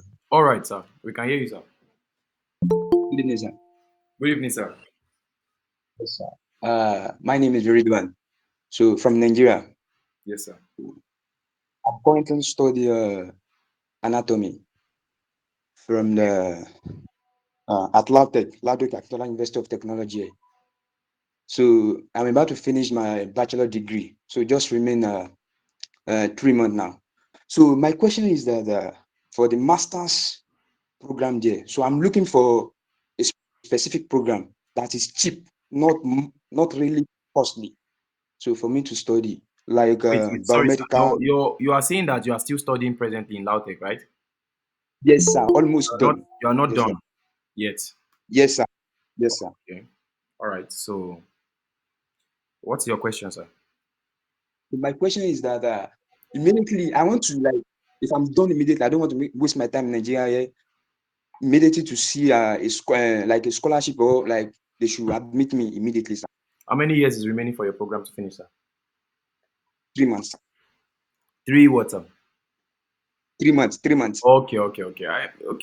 We can get to a master's course now. That's not an issue. Yeah. We can. Which is related Of course. anatomy. Of course, which is related Yes, to sir. anatomy. You can, there are many specialties of anatomy. We have different Yes, sir. specialties that you can go and look into. I myself, I'm a medical student, but I've not really thought into anatomy. But I'm sure that you have your specialty. So what we can do is that we can do this. We can get your document, send it to them. You can start your processing. You can tell them that this person is going to graduate in 3 months. I thought you said 3 years before. I was like, that's still a long. 3 months. 3 months. Imagine 3 years in Nigeria. Even me, I cannot do it too. So 3 months is fine. 3 months after that, we can immediately, at least, so that when you finish after that 3 months, your documents are already, they are ready. So it will not be that you're just starting to start applying and all of that. So it's possible you can get it. But what you're going to do for us is you're going to send your international passport. You are going to fill that form that I sent. I don't know if you filled the form already. Then you let us know from there. Not yet, sir. Please, sir, can you resend the form to me, sir? I will. Just send me a message now. You say this is Mr. Akimboye Ridwan Alabi from the Google Meet. I will definitely reach out. I'll definitely reach out. Yes, sir. Everybody that is on this call today, I will reach out to them immediately after this thing because all of you are my family. So you took your time to join us. All right. So this one that they are saying, your village, who is this person? Your village people want to join the Zoom meeting. My village, let me not accept my village people. I'm not ready yet. Okay. So let's see. Yeah, you're welcome. You're welcome, Mr. Kimboye. The next person is I see I think I know this person, Mr. M. Ross, but please, Mr. M. Ross, let's hear from you. Oh yeah, can you hear me? Yeah, I can hear you, sir. Yeah, hello. Yeah, sir. It's just from regarding the last the conversation message. we had, right? Yeah. Yeah, the thing is, I'm still waiting for the admission department to reach out to me. So when they reach out to me, I'm definitely going to let you know. You said presently you're in the UK, right? Yeah. Okay, so if they reach out to me, I'll let you know. But the thing is, if they will be reaching out to me, you need to come to Russia. I don't know if they have a Russian embassy in the UK. I think they should have. Yeah, the two, yeah. Okay, so it's possible. After they get back to me, I'll let you know the details and the terms of everything so that we can start immediately, sir. Okay then. Yeah. Please just say, drop a message to me right now, though. Then drop me a message. Yes, sir. What shall I send the message? Or what did you say? My WhatsApp, my WhatsApp. You know, but what shall I send the message? What do I need to say? What did you say? I can't really hear you. You said I need to send a WhatsApp message. What do I need to Yeah, just say? to remind me on about the discussion. You can just say hello. That's all. I will just use it to. Oh, Yeah, yeah. Just a warm up message. No problem. I see somebody okay, I complaining. sent it now. No problem. I'll get back to you. I see somebody complaining about trying to join. We've been here for 1 hour. Firstly, the person's hand is not raised up. Secondly, I can't leave everybody that have raised their hand up to start answering that person. So please, if you're not comfortable with it, I'm sorry, I apologize, but let me answer my people that have been raising their hands up for a long time now. Everybody have their questions, and I'm very sure that you are not the only one too. So thank you very much for your understanding. So Oyebamiji Olanrewaju, can we have you please? Hello, good afternoon. Good afternoon, Mr. Oyebamiji. Yes, sir. Please, I have to ask about the visa document. Okay. So visa documents, it depends on what you are trying to get. If you're getting your masters, of course you'll be needing your transcripts, you'll be needing all of those things. You'll be needing but if you are saying visa documents, it means that you'll be needing more. For example, you'll be needing your birth certificate, your state of, just take everything that you have with you. I've sent a document to you already for the admission. Okay. I've sent my transcript. Please, again, send me a message again. People that have been saying they've sent me message. I know that you've sent me messages. Send me again. Send me again. Oh, Mr. Ogechi Emmanuel. Okay, I know you have an issue with your stuff. I'm sorry. I'll call you very soon. Please. Just give it time. Give it time. Please. Forgive us. All right. So is that all for Mr. And again, for the school Okay. question. For the school Go ahead, fees, please. I will pay in full before coming or part payment. Okay, so that's a very good question. So it depends on the school. For example, now, okay, this is how it works. When you give me your documents, you say, Femike, take my document, process my document for me. What I do is I send it to the admission agency, like I already said, and they give us the details of the school that is going to really be ready to accept you. So it now depends on the school. Some schools take 30%, some take the full tuition, some takes 50%, some take 40%, some take 70%. For example, in the case of my own university, they take 30%. In the case of PERM takes 30%. In the case of Ikut takes 100%. And also, it also ranges. Some schools they take 100%, but their school fees is cheaper than those that take 30%. Some school they are, for example, if Moscow tell you that they are taking 30% of your school fees, you have to run because it's not like they are doing you a favor. Because their 30% sometimes can be like almost even $5,000 already. So what is that? So but some schools they can tell you they are taking 100%, but how much is their school fees? Their school fees is $1,000. So you see that even it's not even up to the 30% of the Moscow one. So it all depends and it all ranges. So what you do is just try to send me the message and all of that. So I will let you know. Is that all, Mr. Oyebamiji, please? But you have messaged me already. My document have been sent. Already. No problem at all. Yes. Just send me your documents if you have not sent it. If you've sent it, no problem. Just let me know. Just say hello. I would.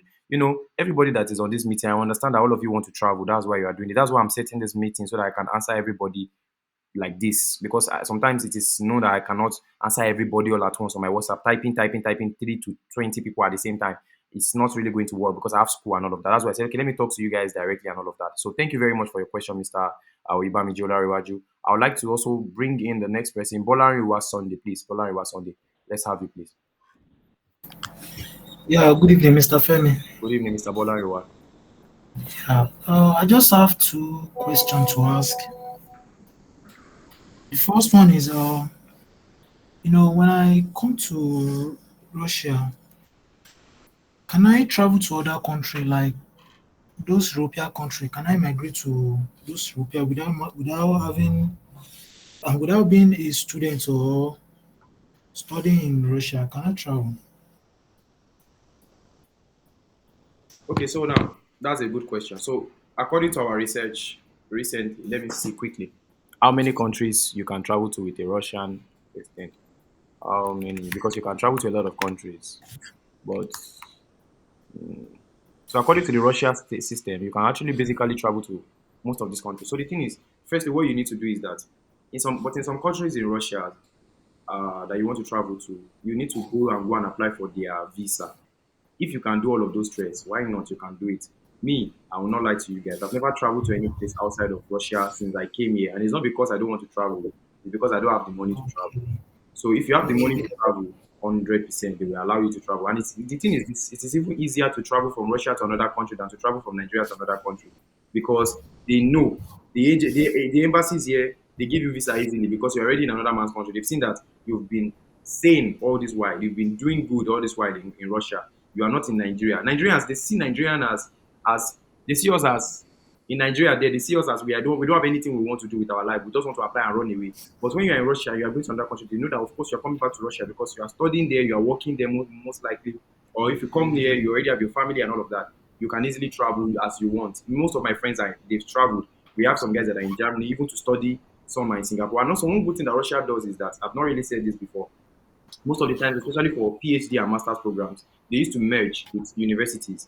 So, for example, if you are doing a master's program like let's say, for example, in Yekaterinburg here now, if you're doing a master's program in cybersecurity and artificial intelligence and mathematics, for example, you will be having a merge service with a university called Yonsei University in South Korea. So you'll be traveling South Korea, you'll be here, South Korea here, and they'll be paying you, the school will be paying you to go there or research and all of those things. So the family is big, yeah, the opportunity is big, it's huge, yeah, so you don't need to be worried about that. So without having a resident permit in Russia now, I can travel to other countries. You can travel with a study visa. You can go and apply for a visa. You can travel. When you have a residence permit, it just boosts you. It just easily boosts you easily. It's like, for example, now when you have a residence permit and you go to Nigeria now, instead of you to be going to the embassy visa to go and be doing a study visa route and all of that, you just take your residence permit to the airport in Nigeria and you travel here easily, go and come like a citizen. You do know that in Nigeria there's a section for Nigerians and a section for non-Nigerians. And those section for non-Nigerians in the airport, in that our team Nigeria, will see racism in Nigeria. The section for non-Nigerians are the ones where they handle you like, oh, you have a pass, you have a residence permit from so and so country. And not a lot of people are on that line. And even if a lot of people are there, they treat them differently. So that's why we used to go and opt for all those because it fosters more. Like it's like you are a citizen already of Russia, you are a residence permit citizen holder. It means that you are a resident there. So it's easier for you compared to when you have your student visa. When you have your student visa, you can too, but when you have your residence permit, it's just easier. It makes the process easier for you. The documentation may not be difficult. They don't require you to go and bring anything from your school, anything from your company, all of that. But when you have a residence permit, all you need is your residence permit because they know that for you to get a residence permit too, you're not a baby in Russia. So that's how it is. Okay. My second question is that can you talk about the minimum wages per hour in Russia? Okay, so per hour now, we have low. Okay, yeah. They don't actually really pay per hour in Russia, to be honest with you. They most likely pay, sometimes they pay for like 12 hours, like ozone. So, for example, I have a friend now, he's making at least 50,000 to 100,000 naira for 12 hours of job in a day in ozone. 50,000 to 100,000, it ranges depending on how much work you put in. So, imagine that. Okay, 50,000 to 200,000 a day, right? Yeah, to 100,000 naira a day. That's from the ozone. Ozone is like a major warehouse job that anybody can go and do. Like, for example, me, I've never done ozone in my life. I do forex trading. I do travels, not only to Russia when it comes to education and surviving and everything for only Russia, but when it comes to just traveling around, maybe booking flights, I can help. Maybe to America, I can book the flight and all of that. I also do that to assist and all of that. You remind me about the forex trading. Please, is there any broker you use in that country? Because I've searched a lot about the broker. So what I do with my forex trading is that we try our best we work with Nigerian brokers. I work with Eagle FX, I work with FSB, what they call it, FSBS, and I work with Alt FX. So I do those three. And the thing is that I send my money to my UBA account. I use my Nigerian account. I don't trade with a Russian account because I have not really figured it out. And it's just easier for me to trade with my Naira account. When I trade my Naira, I can get my money in Naira and I convert it to rubles through Bybit. So that one is easy for me. Yeah. Sometimes trading we can make millions, sometimes we can lose millions. I'm very sure you are. Which means those broker is working there without using VPN, right? Not at all. You don't need to use any VPN. You can work with a broker. You don't have a problem. You know that the broker is not just going to Well, okay, that I understand. Maybe if you want to access their website, for them, they have their Exactly. on this thing. Yeah, you don't necessarily need a VPN to access them. Not at all.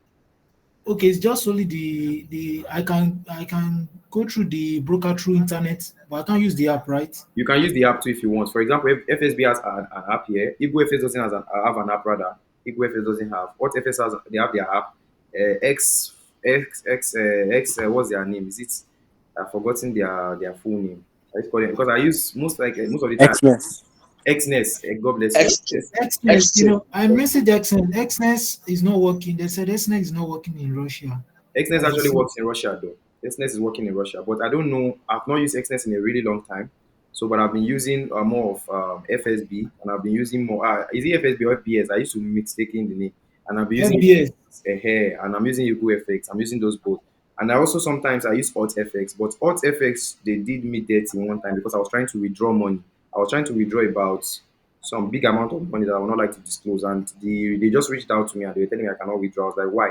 They said because I'm in Russia, I should provide a proof of this thing. So I provided a proof of residence in Nigeria, and they gave it to me. It's not an issue. So the only thing is verifications. You have to do all those verifications. And also, right now. I work with Ion FX too. Well, Ion FX, I work with them as an affiliate guy. I just refer them to people and all of that. And it works very well. So you don't have any Well, issue. that's good. That is good. That's all my question. Thank you.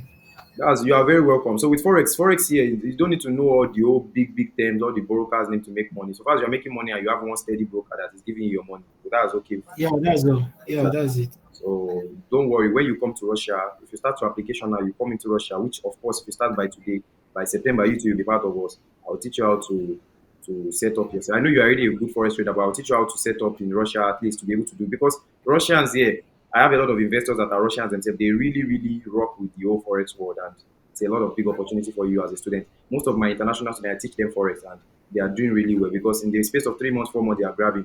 And they don't only make money from the Forex itself, they also make money from the entertainment part of Forex. So how should I put it that way? Because they can, affiliate marketing is there, teaching other people is there. So they are doing really well for themselves. Okay. Thank you. You are very welcome, sir. So the next person on our list is Moses Taiwo Oladejo. Please, can you go ahead?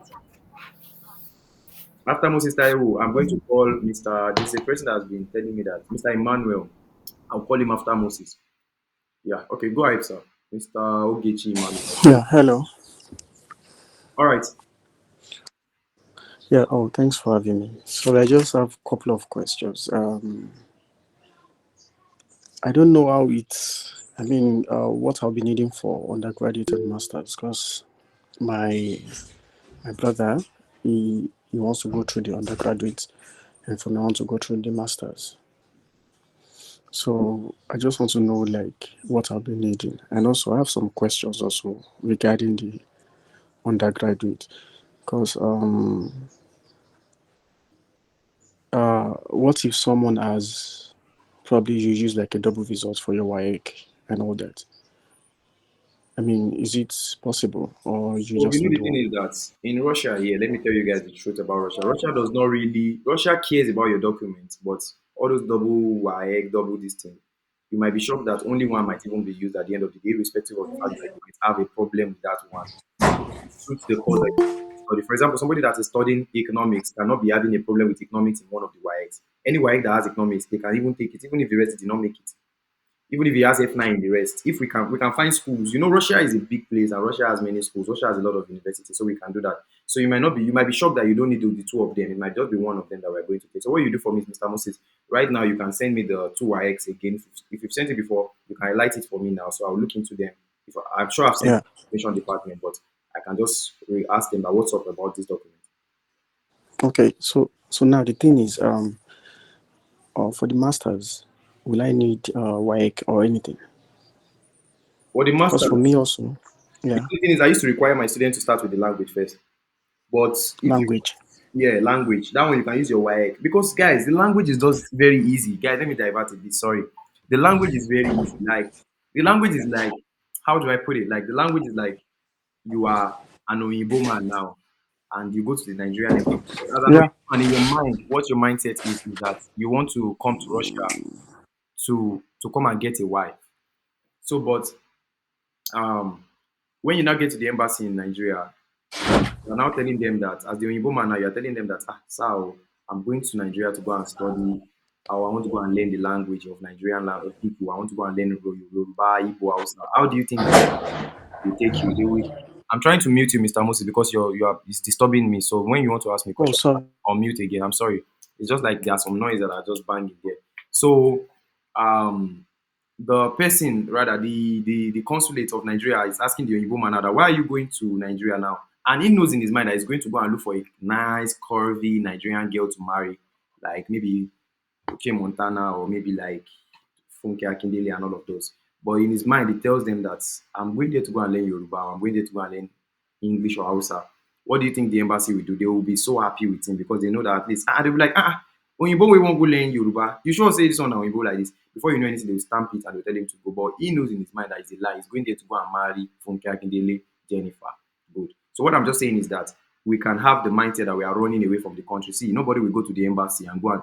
We had a case like that, of the girl that the consulate asked her. The Russian consulate were asking you a question that, are you coming back to your country after your studies? What is supposed to be your perfect answer? Your perfect answer is supposed to be, yes, I'm coming back to my country after my studies, because I have to go and use the experience that I've gathered and garnered around different countries to build my country, Nigeria, my alma mater. That's how a responsible human being is supposed to answer. This lady went to the embassy to go and tell the consulate, no, I'm not coming back to Nigeria. Then the guy was, why are you not coming back to Nigeria? She was like, in her mind, she was even telling me on the phone call, because I called her and I was like, what did you tell the consulate when he asked you the question? She was like, in my mind, I was even like, I was about to even tell him that if it was you want to come back to Nigeria. I was like, God. So we have people like that too, that they also bottle things up. So don't worry with your documentation and all of that. With your WAEC, you can 100% get the language, or you can even get yourself a course, because after you get the language, then when you finish the language, you can now you can take your documents and take it to a university that will take you immediately. This will not be Nigeria. We know the Nigeria again, guys. Like, this is not Nigeria. Nigeria is difficult. Like, if you leave Nigeria, you will know how difficult you've been living. That's why we can survive anywhere, even under the ground. Here, like, even your school will be calling you. They'll be like, after your language, they'll be calling you that, where do you want to go now? Are you sure you want to? Where do you want to travel to? Where do you want to transfer to? Some universities do it, some universities don't do it. So, but it's still depends on you. You just take your document and you move. That's how it works. So that's not an issue. So is there any other question, Mr. Moses? Yeah, so we have got load of questions, but I'm just going to limit it to like 5. So now the thing is, you said something about the language. How long is it? What's the duration of the language before the actual It masters? depends. It depends. Some language program are 10 months. Some are like 5 months. Some are 3 months. It depends on you. It depends on what. So let's say like 5 to a year, like 5 months to 1 year. Basically. But this is the thing about the language program. Let me tell you something, guys. This language program, I came inside with the language program. There's no age limit for the language program. So this is the thing about the language program. I came in with it in 2019, but I got to Russia in 2020. When I started the language program, number one, the language program will help you to understand the language, to understand the people, to get a reputation in the environment. Because when you want to get a job now, and you get to the job, and you are, in as much as you are speaking Russian, they may not reach a level where you have to speak Russian with them. For example, I speak Russian. I am speaking Russian. If you are a Russian person, you can come out and let's gabarit together. But before you know that I can speak that Russian, you have to. There are some proofs that I would not even be requiring to start to speak and stress myself. For example, if I have my Russian language course, I just give it to them. So when I hand it over to them, they already know, oh, this guy got Russian. For example, now in my Russian, over 100, I had 85, over 100. My friend had 92 or something. So imagine now that you have that kind of certificate, you can easily use it in any application that you of that. So that's why I used to require that a lot of people come and study the language, because that language, it can vary, it can be 1 year, it can be whatever it is. But when you come into Russia, the truth is this, guys, get into Russia, even if you have to crawl, even if you have to fly, even if it has to be with the language program, even if it has to be with whatever, come into Russia, because they don't discriminate. They can use that. In fact, the embassy we ask you questions. Like, for example, if you are going for your direct master, it's not bad though. You can go for your direct masters or PhD. Some people are just like that. Even sometimes our agency advises you to go for all of that.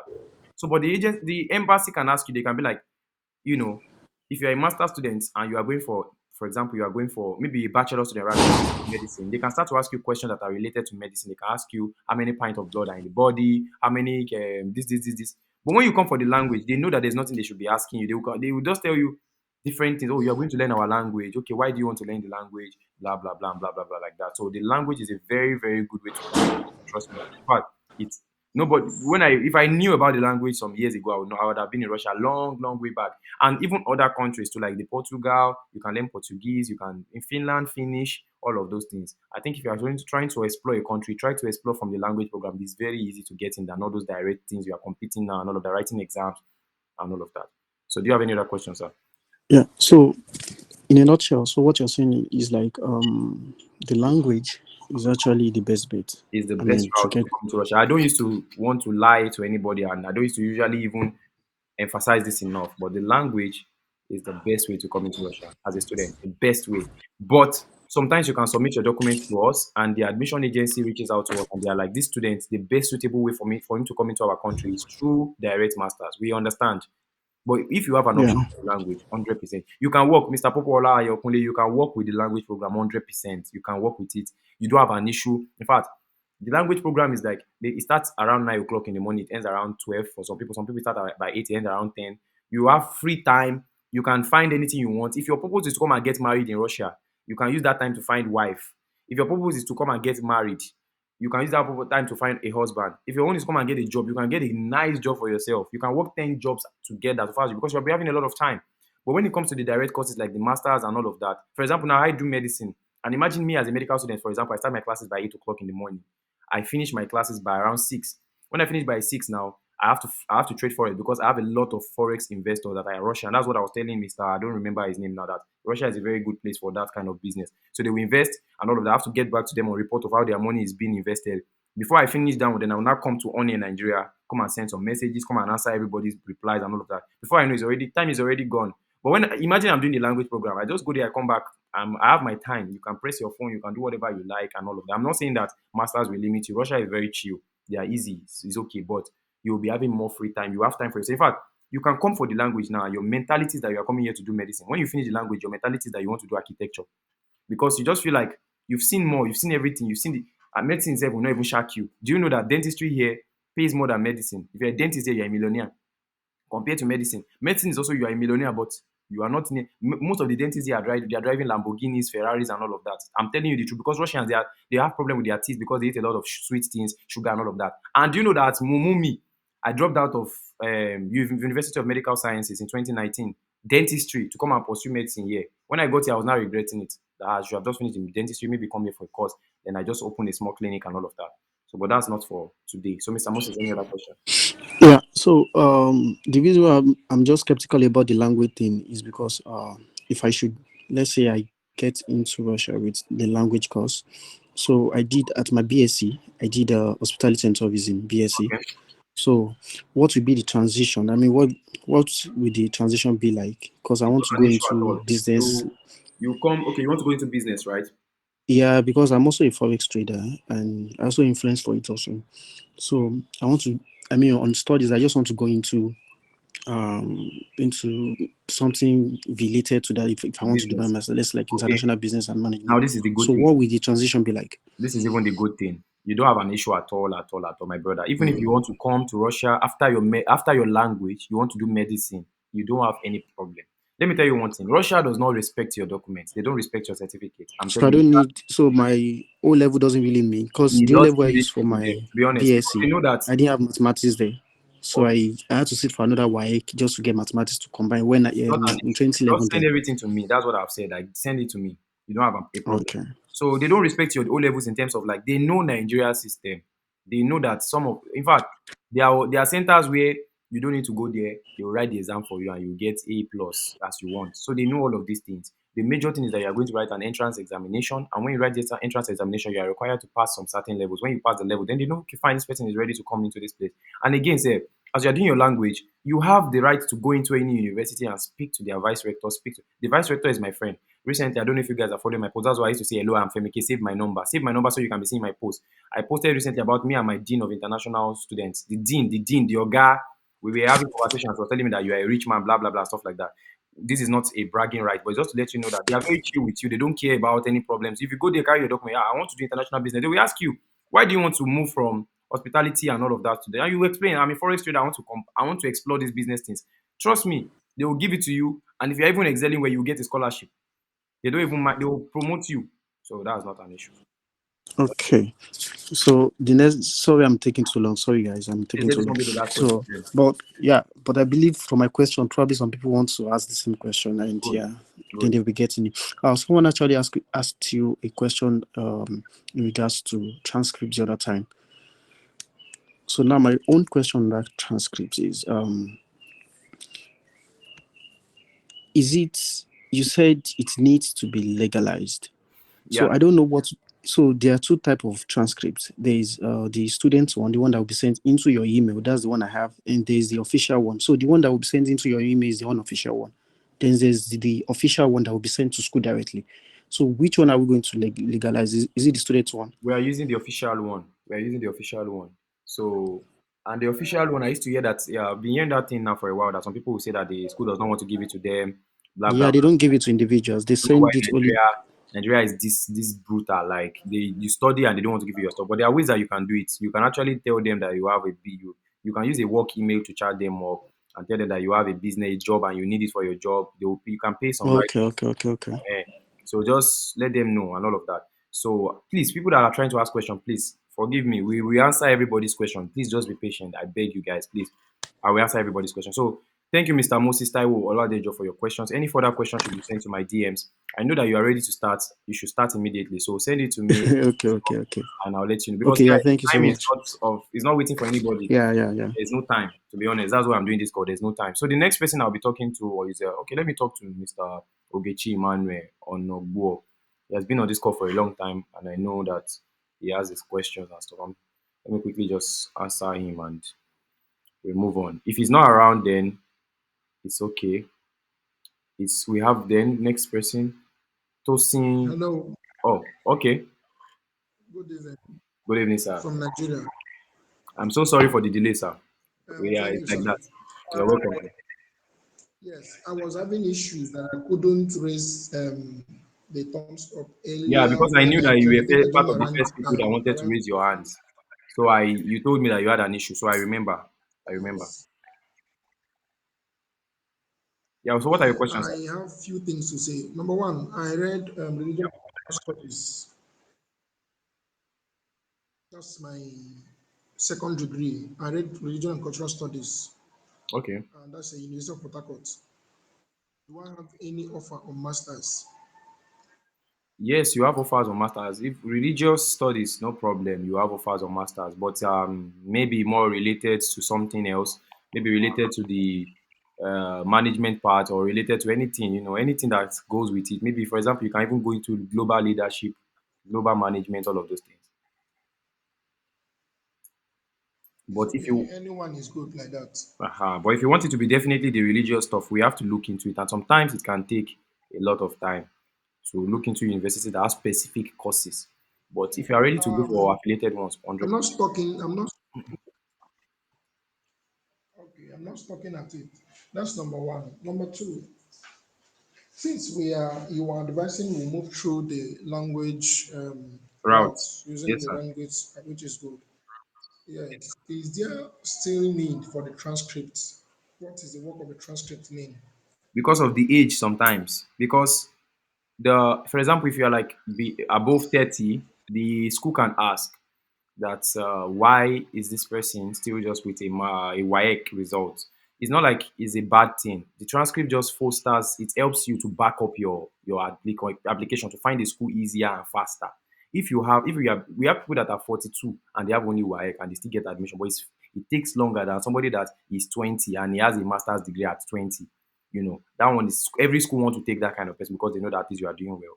So that's why we used to ask for backup documents. If you have PhD, send. If you have master's, send. If you have YX, send. Just send everything we can so that we can get you. We can use that to back you up and find you a better school. Yes, sir.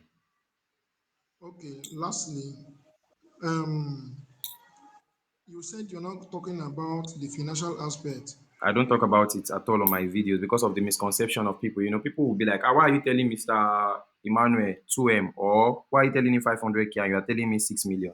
You know, I don't like I don't like it. So I prefer you come to my DMs to discuss, and I'll give you what the agency wants you to pay. That's what you pay, and you go on with it. There's no other additional money or or minus or subtraction there. Because as an agency that we are, we pride ourselves in plain and transparency. So we give you your own budget, you go, you work with it. That's why we used to ask you, what is your budget? So some people, they used to say, I don't know my budget. I don't have money. I don't want to tell you my budget. I'm like, bro, I don't need your budget. I don't need you. If you have 10 million in your hand or 20 million in your hand, if it is not 20 million I need for yourself, I will tell you. If it is 20 million I need, I will tell you. If you have 500K in your account, let me know. So that it's just for us to find something that works. Because when the agency knows that you have 500K, they will not even, there's no business going to Moscow to go and find schools. There is no business going to any place to go and be looking for this thing. You understand what I'm saying? So that's why we ask for the budget. So it's better that I don't disclose here, but you come to the DMs and we talk. That's not an issue. Okay. Please, sorry. Again, I want to ask, based on this language route, since we don't have a price tag on it, you sometime when I started talking with you was sometime 4 months ago, I think, on WhatsApp. That was sometime 4 months ago. Yes, sir. The cost of the program is dependent of schools. There are schools Depends that on are cheap, schools. there are Yeah. schools that are expensive. Yes, I'm going to send my documents for you. Please look for those cheap schools so that we can be able to meet up to our standard and demand. It's not up to Yes, us. and cross the bridge It's when we not up get to there. us, to be honest with you. It's not up to us. Okay, Let me tell you it's up something. to the agent. Yeah, it's up to the agency themselves to find. Because, see, the truth of the matter is that all near Nigeria, which is my platform, we've been operating for a long time. And the reason we've operated to this point that we are now is because we are not taking people's money and running away. That's why we are here.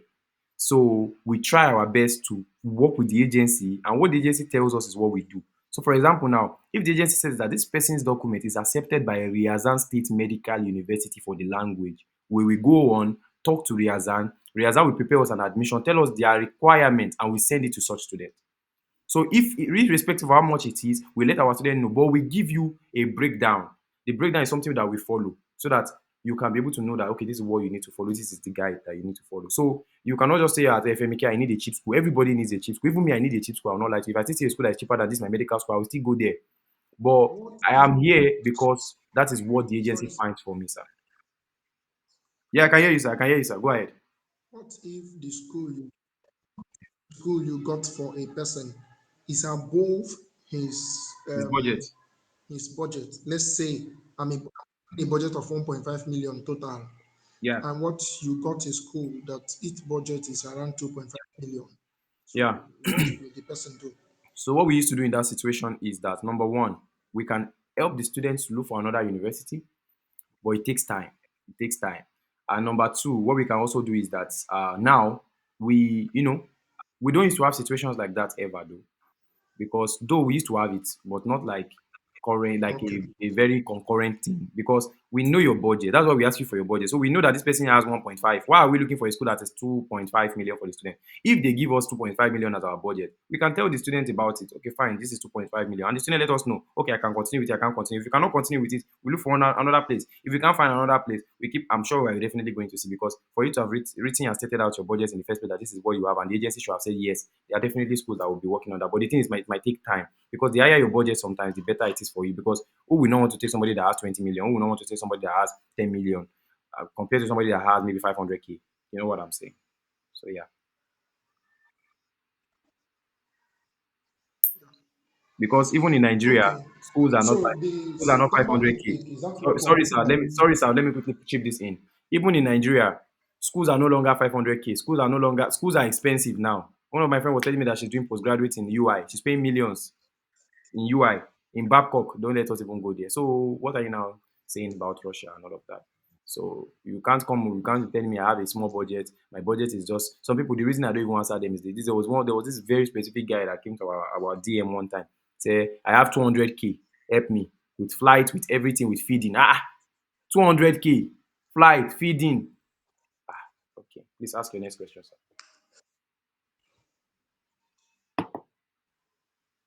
Okay.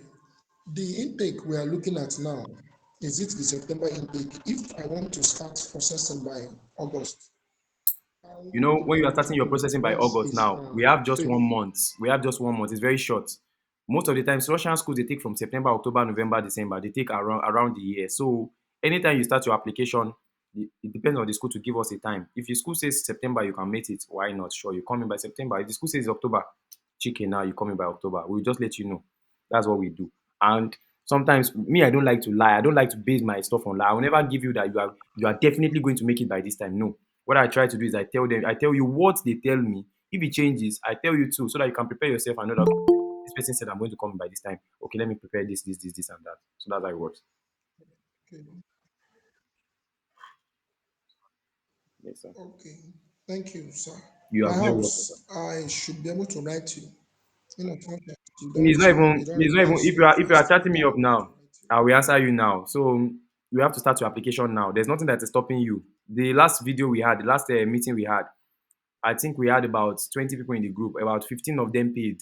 They started immediately because they just needed to ask their question. So I see no reason why you have asked your question and you are not going to go ahead with what you're saying. So don't say perhaps. You are going to chat me up, sir.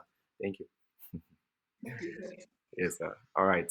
Please So clear me on this. Someone talked about something going to education whatsoever for documentation or whatsoever. How does it work? you know that one is like we have an agent.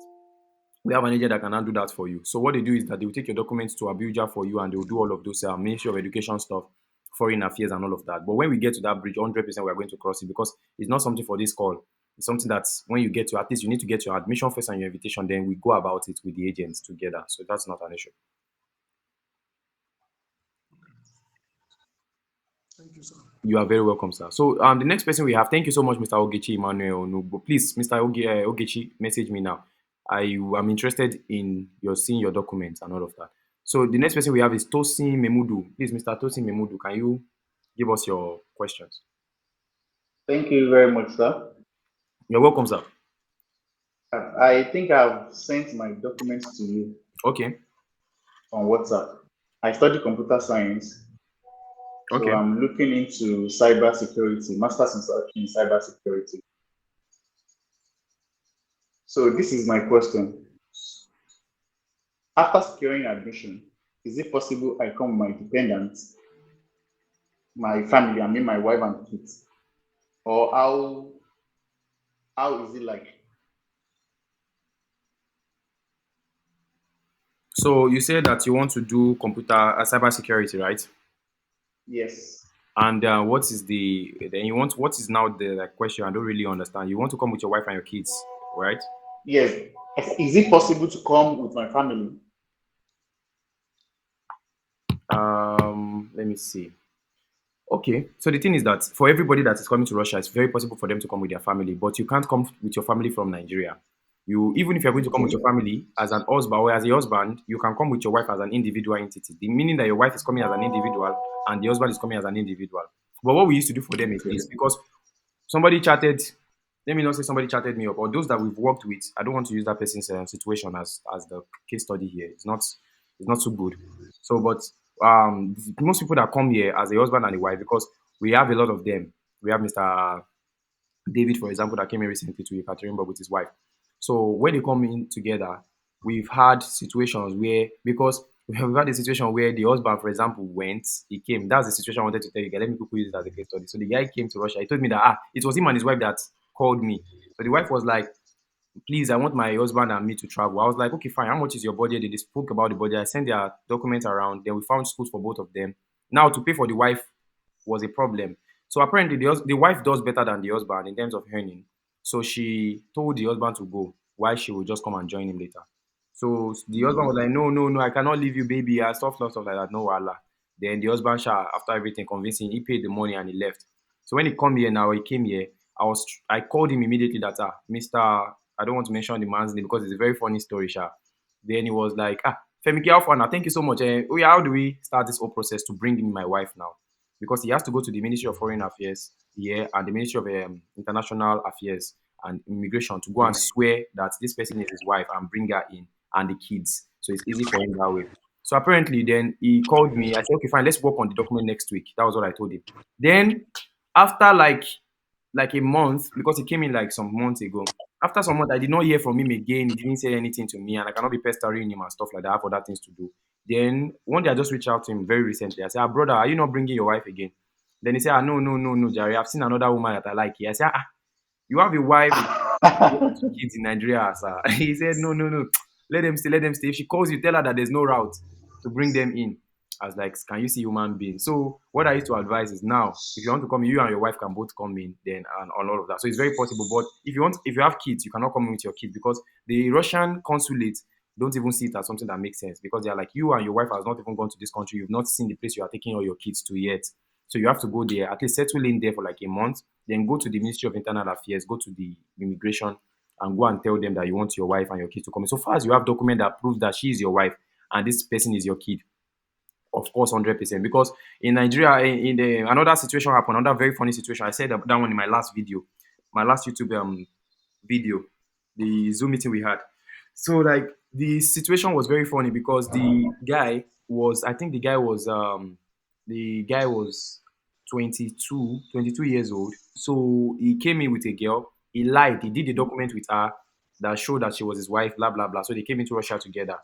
So now they wanted to bring in the kid so as their own. So they went to the immigration to go and complain that they want to bring in their kid, blah blah blah. So the immigration was like, you are 22 and your wife is 19, 20 thereabout. I don't know how old the girl is because I didn't really pay attention to her. So then the immigration was like, okay, cool, give us the document of the kid. Let's see what we can do. Then they submitted the document. Apparently, the child was 18 years old. Immigration asked him that you are 22, your child is 18. How did you do this? Then the guy now started to incriminate himself. He was like, I lied about my age, this kind of thing. You see, people are very stupid. It's normal. Like, I'm not expecting this from a Nigerian, but I'm just telling you that they have made the situation even more complicated for people. But the way it is done is that when you come in, so far as you have document that prove that these are your kids and it's reasonable, your kid is your kid, no wahala. They don't need DNA test for that one. You just take your documents, submit it to Okay. immigration, and they will bring them in. They will give them a family visa to come in, your kids. But it's better for you and your wife. You can process it together and come in so that it even gives you more claims because the wife will be here and be pestering them that I cannot do without my kids, or they are with my mother-in-law, or they are with my father-in-law, and I cannot leave them. Those kind of things. Okay. Thank you so much.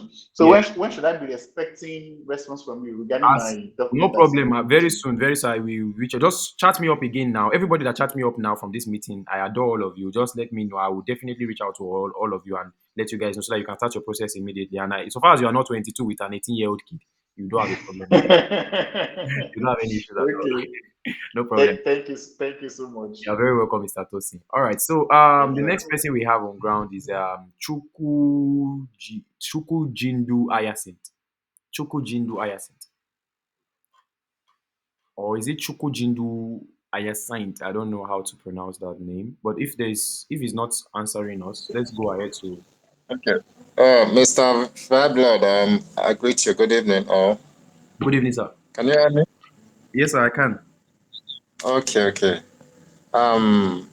It's Chukujindu Hyacinth, actually, the Okay. name. Okay. So, I have few questions that I've been meaning to ask. Okay. First of all, I would like to know about the age. You've already talked about the age, that the age is not a barrier for someone that wants to come for language program. But I still have my assumptions on this. I'm 33 currently, and You I are want to 33. come to. Hello? You are 33, right? Yeah, 33, yeah. Okay. So, and I want to come for this language program. I want to use the route. So, the issue here is I'm kind of confused. I don't know if the age kind of is gonna ring a bell on the, I don't know, from the admission to the visa stage. I don't know if it's gonna raise any eyebrow like what's a 33-year-old going to do in Russia and that. I don't know. I just want you to just clear me off on this.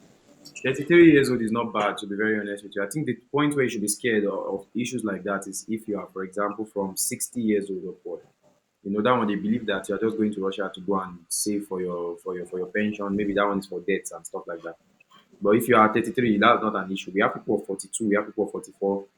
Our recent student that I sent an invitation letter to the group. The thing is, most of the people that are here now are new people. These are the new ones. That's why most of you have not really been on the group for too long. I'm trying to put the group on Telegram so that you can see most of the issues there, but I don't know what's going on.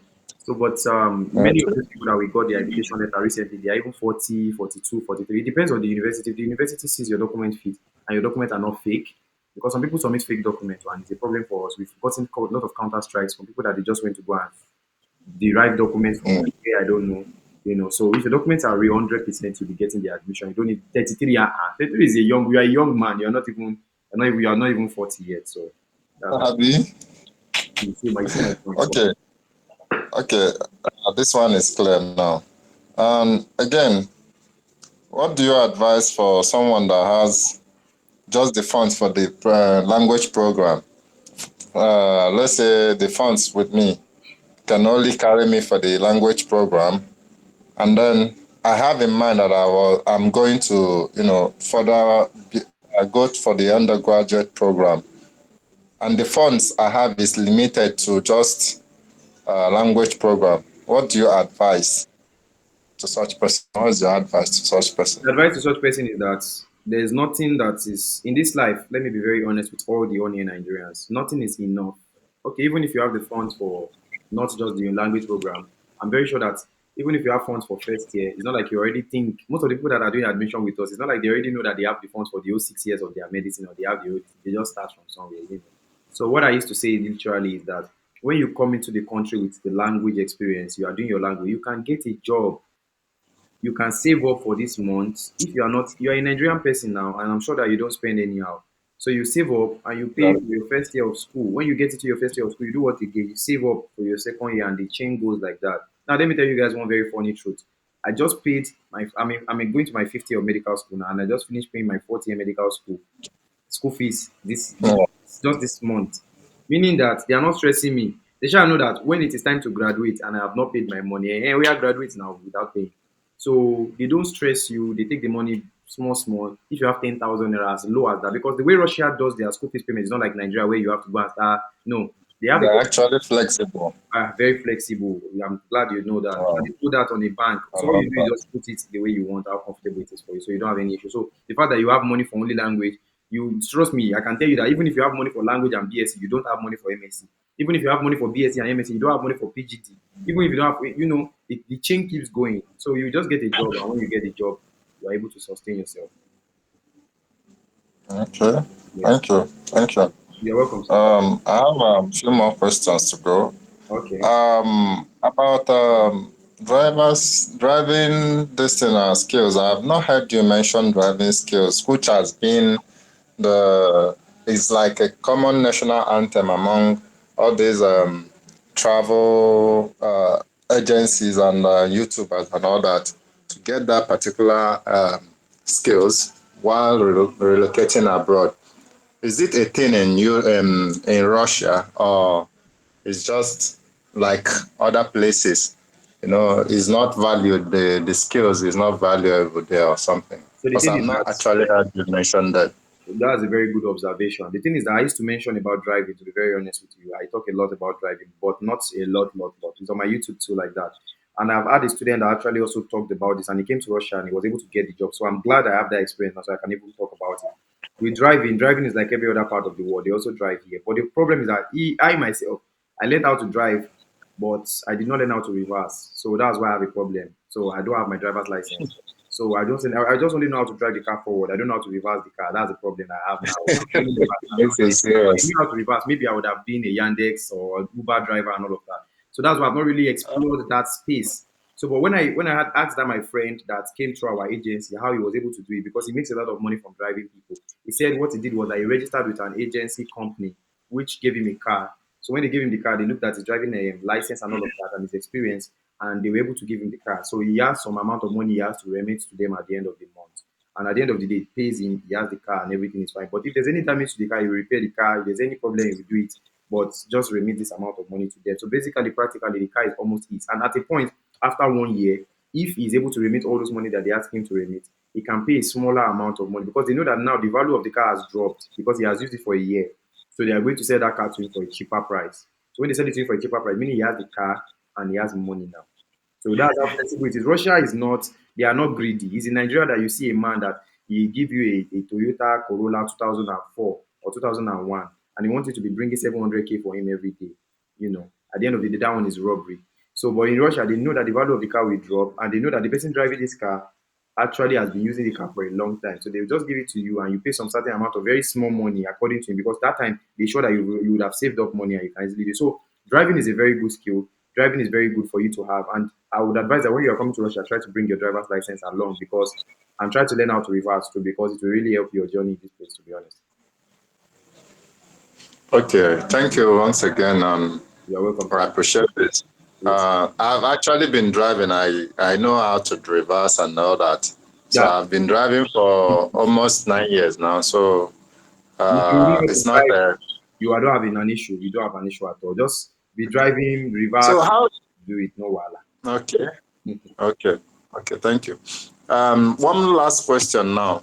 How easy is it to convert the license, Nigerian license, driver's license actually, I mean. How is it possible to convert? How fast is it to convert your driver's license from Nigerian driver's license to that of Russia? You don't need to convert. Can you just give us You don't need to clue? convert.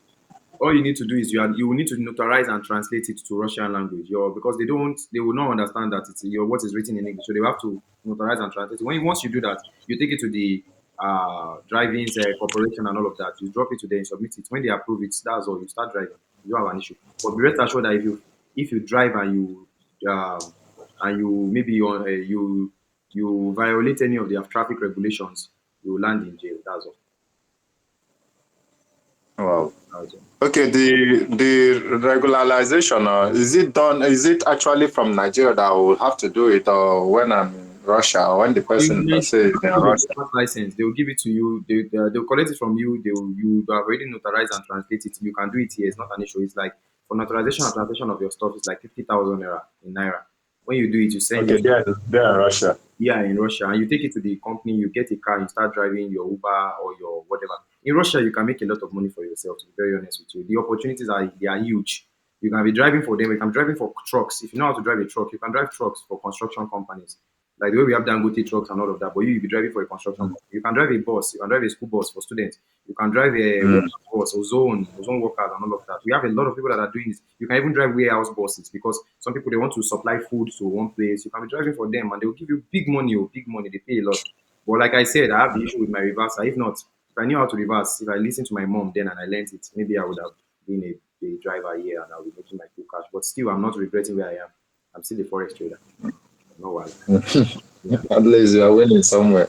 Yeah, at least I'm somewhere. So no wala. So thank you so much for your questions. I think if you have any other one, please just come to my DM to ask. Time is already going, and I have other people to be unfair on them to not answer them. All right, thank you. That's it. That's just my questions. All right. I've exhausted all the questions I have. No problem. All right, thank you. To answer them. So just come for your processing. Let's start for you immediately. I'll be expecting you, Mr. Chuku Jindu. Yeah. You're the one you come. Call me. You will come. I will give you a car. You can be driving it because I have one small car that I'm just pushing here. So wow. Thank you. No problem. Let's not. We can discuss that off camera. So blessing. All right. Bye. Take care. Yeah, you're welcome, sir. Blessing and so call Richard. Okay, blessing and so call. Yeah. Okay. Mr. Femi. Yes, sir. I can hear you, sir. Femi K. My boss, sir. I can hear you, sir. Thank God I'm back again. Yeah, my boss, you. Yes, sir. Please go ahead with your question, sir.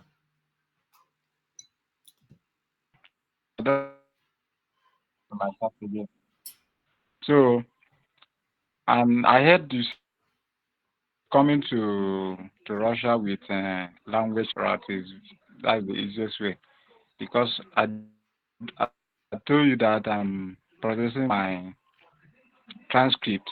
Yeah. But I want to ask again, using the language route and the master's route, which one will you advise me to? Both of them are actually very good routes. I will advise you that according to what I said before, I said it depends on what the agency sees. You know, your documents are sent to different universities around your budget. So whatever the university says to them, so for example, they say that Mr. Blessing now, we see that his document is fit for master's direct instead of the language. That is what you do. If they say that Mr. Blessing, for example, we see that he can do the language program, why not? No problem, you go ahead for it. So nothing is better than the other. I'm just saying that the language route is just, if you are in that route and you have the opportunity to take it, because it's just very less stressful compared to the others. But it's not like one is better than the other. They are all on the same level, all on the same category, and all on the same expenses.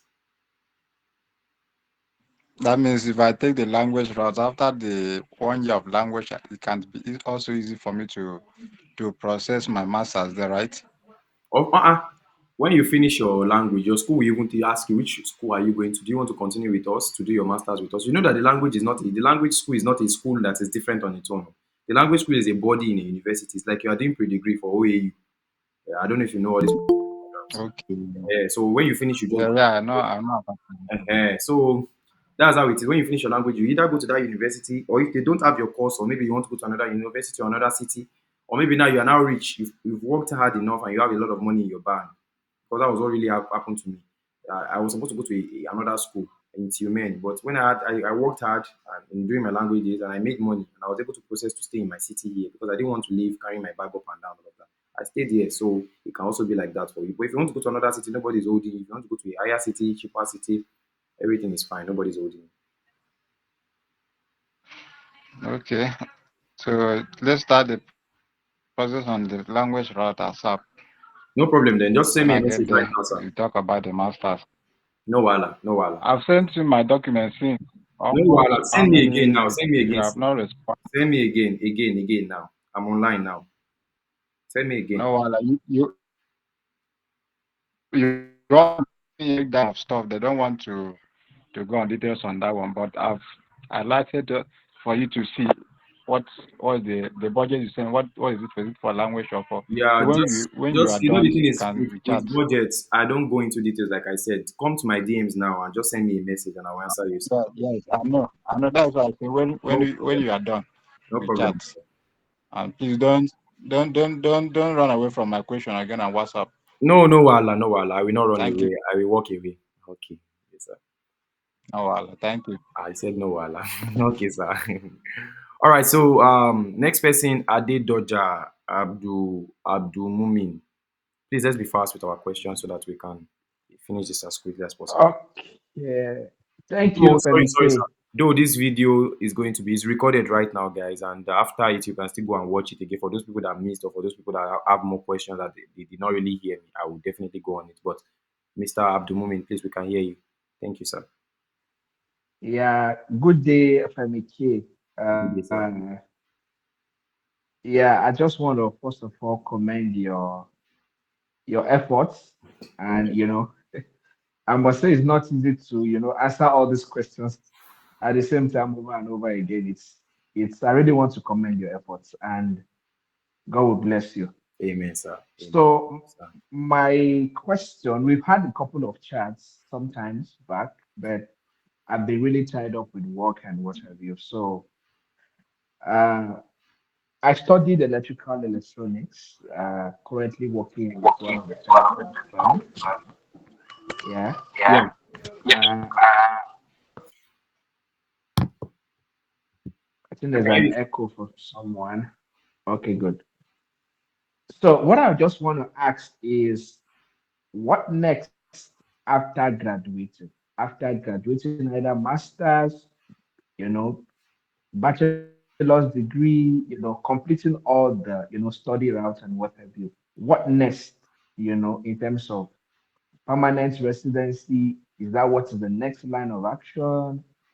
Or, what next actually? Let me really understand what next. That's a That's good just question. only one question I want to ask. So what next is actually a very good question, and it depends on you. It actually depends on you, to be very honest. For example, now let me ask the question in my own. I'll be answer the question in my own way. For example, me now, I already have my residence permit, which you can have as you are studying. You can get that while you are studying. You don't have an issue. So meaning that I don't necessarily need to be using education to stay here to elevate my visa or I don't necessarily need to be using jobs to stay here, you do work permit and all of and what have you. So what next for me actually is that I will finish my medicine, and when I finish my medicine here, I will explore options. For example, maybe I can go into studying, for example, plastic surgery, because I've gotten a scholarship in a city here to do plastic surgery after my medicine. So that's a big one for me because I think anybody can literally get that. When you are doing medicine here in Russia, you can literally get any course you are doing, you can literally get opportunities and all of that. So I'll be going for plastic surgery, and if I finish my plastic surgery, I will relocate to Moscow because plastic surgeons earn a lot of money there, thousands of dollars. So I can relocate to Moscow and continue there. But for others that want to be here or they just to see, you necessarily don't need to study or work or do anything. You can to study rather or do PhD or continue whatever those things are. You can continue your work, get a stable job, bring in your family, get your residence permit, and that's it. You are here, that's it. And there's nothing like extension of residence permit, whether it will expire, you will not go and be no. Once you get it, you get it. And this is what I used to tell people. I tell all my onion Nigerians applicants because, as a matter of grace, God has helped us to bring hundreds of people into Russia. I used to tell them this that guys, see, now is the time. If you don't move now, in 2020, admission was easier than now that is in 2024. Before in 2020, you can just submit me just your WAEC and I'll just go and meet the school and beg them, and the school will just take you fine because they need people. But now people are booming into Russia. People want to travel. Everybody is looking. Not only Nigerians travel. Everybody in Africa is looking. Now look at the fact that we have somebody from Bangladesh coming to even chat us up on this thing, and he has submitted me his document. It's going to start soon. So not Indians. My school alone got 800 students from India under an appointment that they had with an agency there. We're also relocating to India Wow. with our agency. You see, 800 students from India. So what I'm saying is that this is the time now to move here. Russia is very easy. When you process your admission into Russia, you chill. Now, some people used to finish here. Do you know that some people used to tell me something like, Femike, when I finish my education, please, please, please, Russia is not my destination. I just want to use it to enter abroad and this. I say, brother, let me tell you something. When you finish this your 2 years of masters, I can bet you with all the body and soul of me that you're not going to leave Russia. He says that what was that? What's the meaning of that? I say, bro, Russia is nice. And I can tell you that we have just very few people that have moved to other countries. And why they are moving is maybe they just want to go there because of their brother is there or their family is there, or they just have that mindset that they want to go there. But when you get to Russia, your mindset will change. Wow. You will love the country, you will love the people, the ambience, there are a lot of jobs to do. See, why are we in Nigeria when there's no opportunity? How much is the basic salary? 30,000 naira. I don't even want to go into this story. Everybody knows this story better than me. Somebody even told me, MK, somebody was on the call with me recently. The person was like, MK, the Nigeria that you knew in 2020 is not the Nigeria that it is in 2024 anymore. I don't blame them. I don't blame Nigeria, or I don't say that Nigeria is a bad place. What I'm just saying is that, brother and sisters, like, Nigeria is going to get better. But even if you are there or you are not there, by God's grace, Nigeria will still get better. So why don't you go and explore other opportunities? Maybe later you can come back and help Nigeria. So that's just the whole vibe. Yeah. So when you finish, you can get your job, you can get a house, you can get a car for yourself, you can be doing well. If you have gone online, you would have heard of this popular myth. They used to call them Moscow big boys. They are the Nigerian boys. They are doing well because number one, there's no stress. You go to your work, you can teach English, you can drive, you can do ozone works, you can do customer relation specialty because of the fact that you speak English. You can do skills jobs, you can teach people things, you can do marketing, a lot of things are open to you, at the end of the day. So there are that option of, do you know that a lot I can even, according to our because we are working on the statistics recently now. We are working on statistics of most of our students, and we are going to publish it on YouTube very soon. So according to hundreds of our students that gave us their reply, most of them did not end up doing what they wanted to do. For example, now in terms of like some people are coming here, they have made up their mind that they are coming to do medicine, and when they finish school, they are just going for their to go and study, to go and enroll as a doctor. Most of them don't even do the doctor or medicine thing. Most of them go and end up. Do you know that if you're a plumber here, you are a respectful man, like you'll be in the society and you sit down in a gathering and you're like, what are you? I'm a plumber. If you're a carpenter, you are doing good. Nobody, it's not a bad job. Like you are getting money, you are even getting maybe paid than even a doctor. If you are a Wow. barber, my barber, for example, now let me use my barber for example. Shout out to Eric. The guy barbs my hair. At least I get my haircut because I'm a model. So I need to look good every time. I get my haircut like 2 times in a week. Sometimes I get like 4 times in a month, rather. So 4 times in a month, that's once a week. And this guy takes from me, it takes about 20,000 naira. So in a week, he has gotten 80,000 naira from me. That's because he comes to my house, come and bag for me. Now imagine it doesn't just bag for me. I have a lot of model friends. My friends are from Sudan, from Uganda. There's this very tall guy that is from Liberia. The guy pays even more because that one does more than 4 times in a week because he models mostly every day and they need different haircuts, different styles, and all of that. Now imagine how much the guy is making. The guy is from Ghana. He has a lot of things under his name. So, at the end of the day, it doesn't matter what you are or you. That's why I used to advise people learn a skill when you're coming to Russia. Learn how to cook, learn how to do this thing, learn how to. You will definitely, opportunities there everywhere. The fact that you are a human being, you get something to do. In Nigeria, I know how to speak English. If I speak, if I can teach, okay, Nigeria, I was teaching a primary school in 2018. No, 2017, I guess. 2017, I remember. 2017, I was teaching a primary school and I was teaching them English, mathematics, and all of that. And they were paying me 5,000 naira every month. 5,000 naira. So one day, I did very well that semester because our school went for a competition with another school and they beat that school. It was one local school, one local school that they cannot speak English well. I don't even know how we did it. Then the woman raised my salary to 6,000 naira. I was so happy. I was like, nonsense. Now I'm not like 6,000 naira. So now I'm like, I want to locate that woman and just use that 6K to just eat her head. Like, why would you do this to a small boy like me that time hustling around? But I don't blame them. There's nothing in Nigeria, to be honest with you guys, like to be very honest. Bag of rice is expensive, everything is expensive. How are people surviving? People are now stealing is armed robbery. People are killing each other, abducting, criminal activities, and all of that. And you are seeing an opportunity in front of you that tells you that you can go to Russia, and you are there. You are still asking questions like, "Is Russia safe? Is Nigeria safe?" Somebody's asking me a question that they are heard of a war in Russia, which I've not even seen anybody ask me. I think everybody already finally seen that there's no war in Russia. The truth of the matter is, is there no war in Nigeria? Is Nigeria not even in an internal crisis with itself right now? So what I'm trying to say in essence is that, guys, you will definitely get something to do, whether you have a skill or whether you don't have a skill. The fact that you even speak English alone, and my delivery man is here. Sorry, guys. The fact that you even speak English alone is something you can use that one to get a job. Customer representative is there, English teaching is there, and all of that. So, is there another question, Yeah. Mr. Let me. Ade Dodger. Mr. Ade Dodger, please. Yeah, I think that's all. Maybe some when I get to Russia, we introduce some EAs to you too. Since Oh, you're a yeah. forex trader, I'm also hope he's making money from you, Sha. Yeah. Because I tried EAs one time. I tried them to the bots now, yeah. and I'm also a lost forex money. trader. Yeah, it's maybe when we discuss, we can discuss, and I'm sure maybe when we meet in Russia very soon, by God grace, So you are using the Russia thing to we'll time do me down. some So I things. must make sure that you enter Russia now before you can teach me. Let's do it that way. All right, thank you very much. You are very No welcome. wahala. You are welcome, sir. All right, so that's the whole thing. Nigeria is not getting easier anymore, guys. Like, I don't blame everybody that are complaining, but let's take other questions before we give you guys the last piece of what I have in here. I know that we started this meeting with almost 70 people. We have 24 now. It means those 24, they want something, and I'm going to give you guys what you want. So let's go with Mr. Banjo Olamide Olayinka. Please, can you ask us your question, please?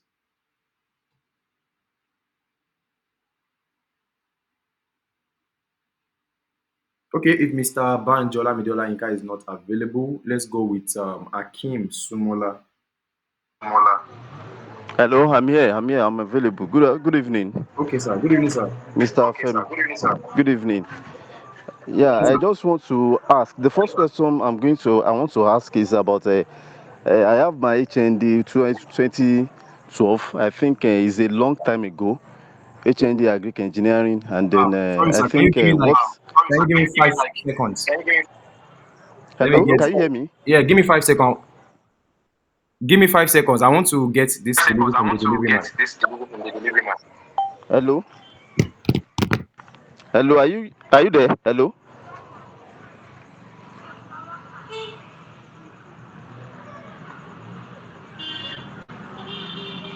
hello. I think he said he should give him some minutes. He wants to attend to the delivery man. Okay.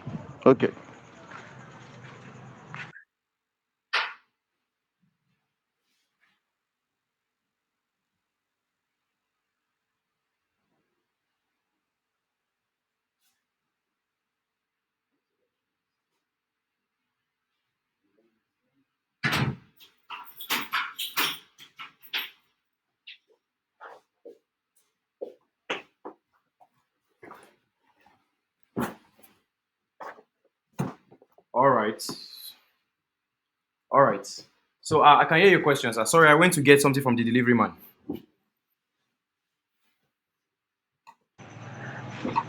So my question is, I want to ask. I have my certificate is about 10 years ago. Okay. I think 12. Okay. About 12 years, because 2024. I mean 2012, and it is 2024. So I want to ask, is it? Do I need another certificate to apply?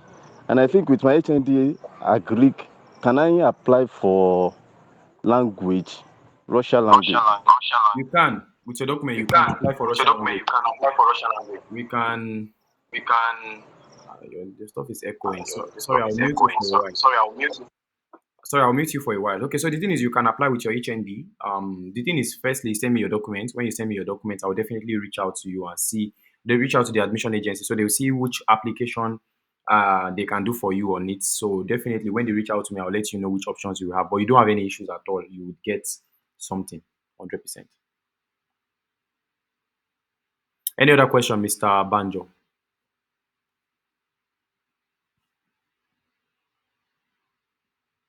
Yeah, Mr. Banjo, you can unmute yourself now. All right. Since Mr. Banjo is not longer in the call, we will take the question from Akim Sumola.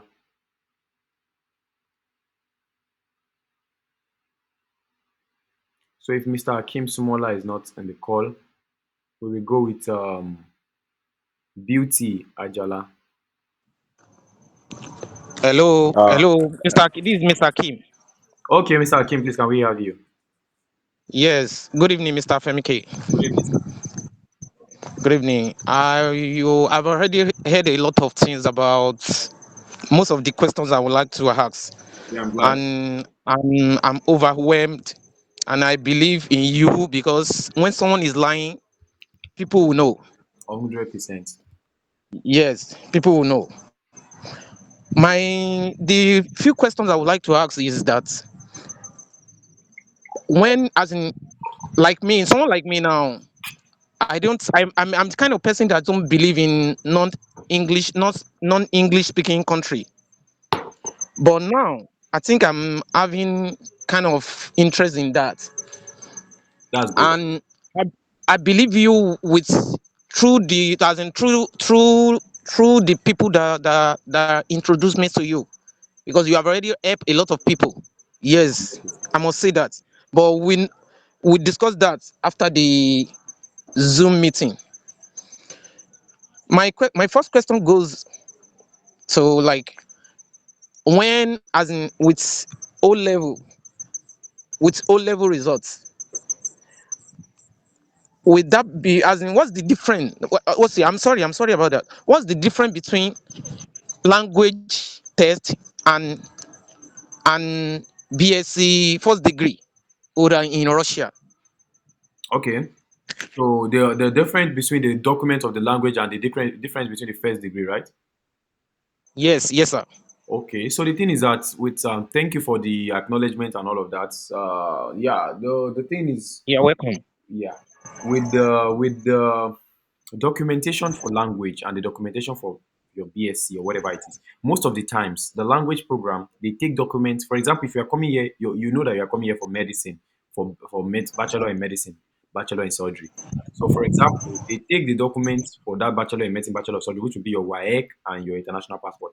So for example, if you are coming for BSc, MSc, Master of Science, or how they call it, in maybe business administration, they will take the documents for your bachelor's degree transcript, and they will take your international passport. So all you need to do, that's why I used to say that, send me documents. Send me all the documents you have, your international passport, your WAEC if you have, your NECO if you have, NAPTEP, send me your BSc transcript, your MSc transcript, and I will definitely work on that.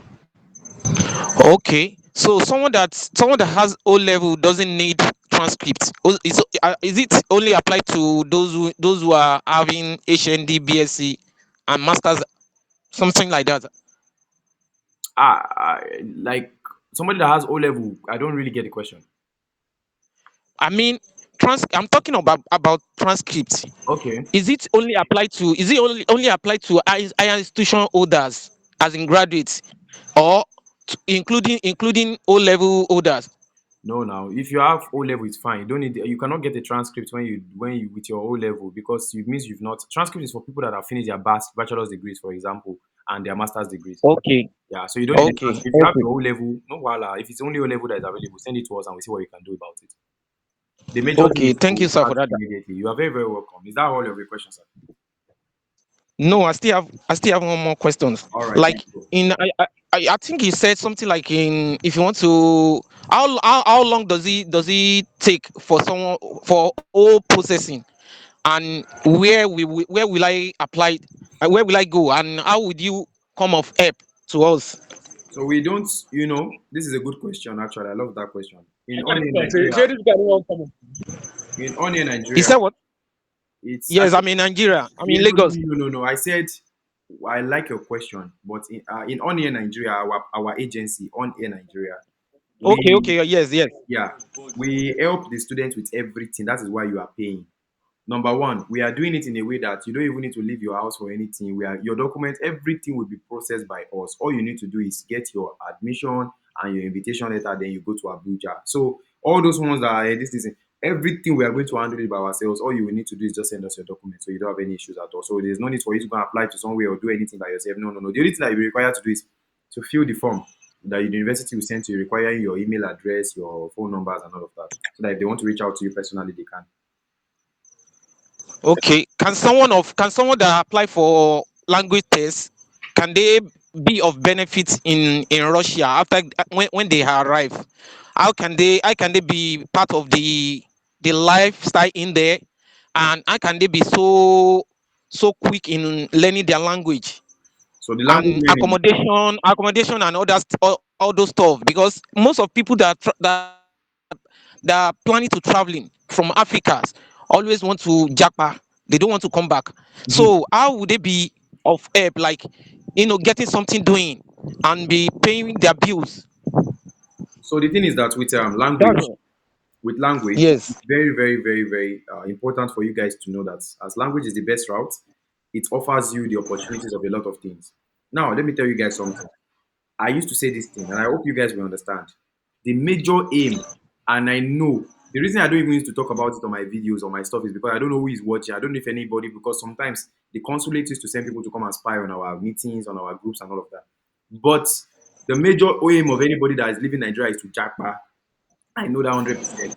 So the way we structure our agencies in a way that we can help you to accommodate those dreams of yours. We know that you want to jackpot. It's not that because you are that scholar. That's why you are coming here to come and even me that I'm doing medicine, I'm doing this to just know that I study something. It's not because I'm not ready. I'm making money that a doctor will never make in his lifetime in Nigeria. I'm telling you guys the truth. I don't need to brag about it.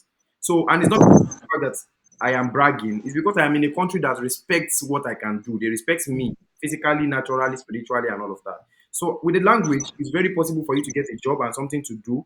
Accommodation for that is 100%. You can get an accommodation in the university where you are. They will give you a place to stay. But with the language, you can get a job. So, for example, let's say that the way I am speaking English. If you are still in this call, it means you understand English. If if you can speak English at least and understand English, you can go for customer representative jobs. What are customer representatives doing? Sales representatives and customer representatives. They work for companies, they sell products for companies. For example, now Russia has a lot of homemade products. They have their cars, they have their automobiles, they have their real estate and all of that that they want to sell to foreign investors. But Russians don't speak English. So they speak Russian. So they need somebody that speaks English like you and me to sell this product for them. So they give you your normal pay. The normal pay they pay there is nothing less than 1.5 million naira to 2 million naira every month. I've worked for that job. I worked for a year. That was what everybody said. So you have to calculate that. So, and that job is for everyone that can speak. And if you can speak French, you go to the French department because they sell to France, they sell to Switzerland, Belgium, and all that. You can speak Spanish, they sell to Spain, they sell to Colombia, and all of that. So you go to the English department, you sell products there. When you sell products there, they give you commission and they give you your base pay. So, for example, if you sell a car and the car is $8,000, they will still give you 8%. 8% of $8,000 is literally around, I don't know what the price is, but it's a lot of money too. That time we were balling. We were balling because all we needed to do was call one Mr. Eric in Canada and tell him to patronize our company, which was a car company, for example. And when he buys the car, Sometimes they can buy three, they can buy four to start all these Uber businesses. Sometimes they can buy real estate, they can buy it outside the shores and all of that because of their country houses and stuff. Sometimes we used to even fall into the hands of billionaires that or millionaires in dollars that want to use their property, their money to invest in properties in outside the country, so that they can keep their money elsewhere. So it's a big one. It's a big one. You can literally do that. You can work as a barber. If you know how to barb, you can barb. If you are a tattoo artist, I used to tell people that tattoo is in Nigeria that we see tattoo as a bad thing. Yeah, they don't see it as a bad thing. You don't need to draw it on your own body. If you can draw it on other people, it's good. You make a lot of money. If you can play, you will make money. If you can cook, you will make money and all of that. So that's not an issue. You can see that. I don't think I cook, but not all the time. Imagine you're a cook now. I would have patronized you. Look at me now. What I want to eat pizza. You see, I just eat pizza. So that's how it works. No problem at all. Okay, sir. Okay, sir. I was having I've been having it as in I've been trying to like train for this as in all these heavy truck like tractors. Okay. I've been training for it. So because I have the plan of going as in moving to Canada, but Okay. I think with the situation of things now, because I do make my research very well, thoroughly. In Canada, accommodation is very expensive, and some other things are very expensive. So I will, as in with what we just heard from you and from people I've been hearing, I think people would like to go to country whereby their cost of living will be so low, Yeah, and that's I what. believe that yes, I believe the one of the I mean the Russia you're talking about now, I think I've been having interest, but how can I be so sure and so quick in adapting to their system? That's just it. You know, the thing is that in adaptation in life, there is something we call, how do I put it, leaving your comfort zone. You are in your comfort zone in Nigeria, actually, to be honest with you. In as much as Nigeria is not good, it's still your comfort zone. Everybody that left Nigeria have a purpose. If you have a purpose and you are purpose driven, trust me, you are going to be comfortable here. Now, the thing is that this is not a do or die affair. We've never had these issues or situations, but I used to tell my students or my client that if they used to say that if you cannot go to the front, you shall be able to go back to where you are coming from. Then go back to Nigeria. If you feel like you're not comfortable here, you cannot adapt, which is not possible. Why won't you be able to adapt? Are you not Nigerian? We will find a way. The thing is, it's like the studies of evolution. I don't know if you know your basic biology and all of that. It's like everybody, you will find a way to survive at the end of the day. We must survive. So, but if you feel like it's not your country, it's not your way, it's not. See, a lot of people, Thank you very much, Mr. Ojo. A lot of people said, uh, when I was coming to Russia, they were like, why Russia? Why are you coming to Russia? Let me tell you this story. It's a very funny one. It's a short one. I'll tell you guys. I have two of my friends. The first one was like, why are you coming to Russia? Why are you coming to Russia? Why are you coming to Russia? And all of that. And they're like, the place is not good. Then they called that guy that was telling me why you come to Russia. I told you I have two friends. The first one that was telling me that I should not go to Russia called his aunt that was in Russia. She was like, Auntie me, talk to this guy. He wants to come to Russia. Then the auntie spoke to me, and the auntie was in Saratov. Then the auntie was like, why are you coming to Russia? There is no job here. There's nothing here. Everywhere is not this thing here. I said, no, wahala. Then I went to the Russia now. I got my job. And I told myself something. I said, at the airport, I said, God, everybody that I've called, of them are telling me that I should not come to Russia because it is not a good country as at 2019. God, make this Russia a good country. I believe in my God. And trust me, 2020, I already got myself a job the same year I came in. Everybody that came after me through my agency, we settled them down. I cannot use somebody else's experience to judge how I'm going to live my life.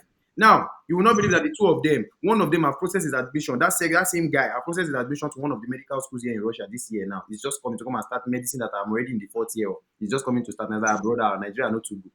Is it the 30,000 naira or 40,000? If they are paying you 200k, sef, it's not even a big money and stuff like that. But anyways, what I'm saying majorly,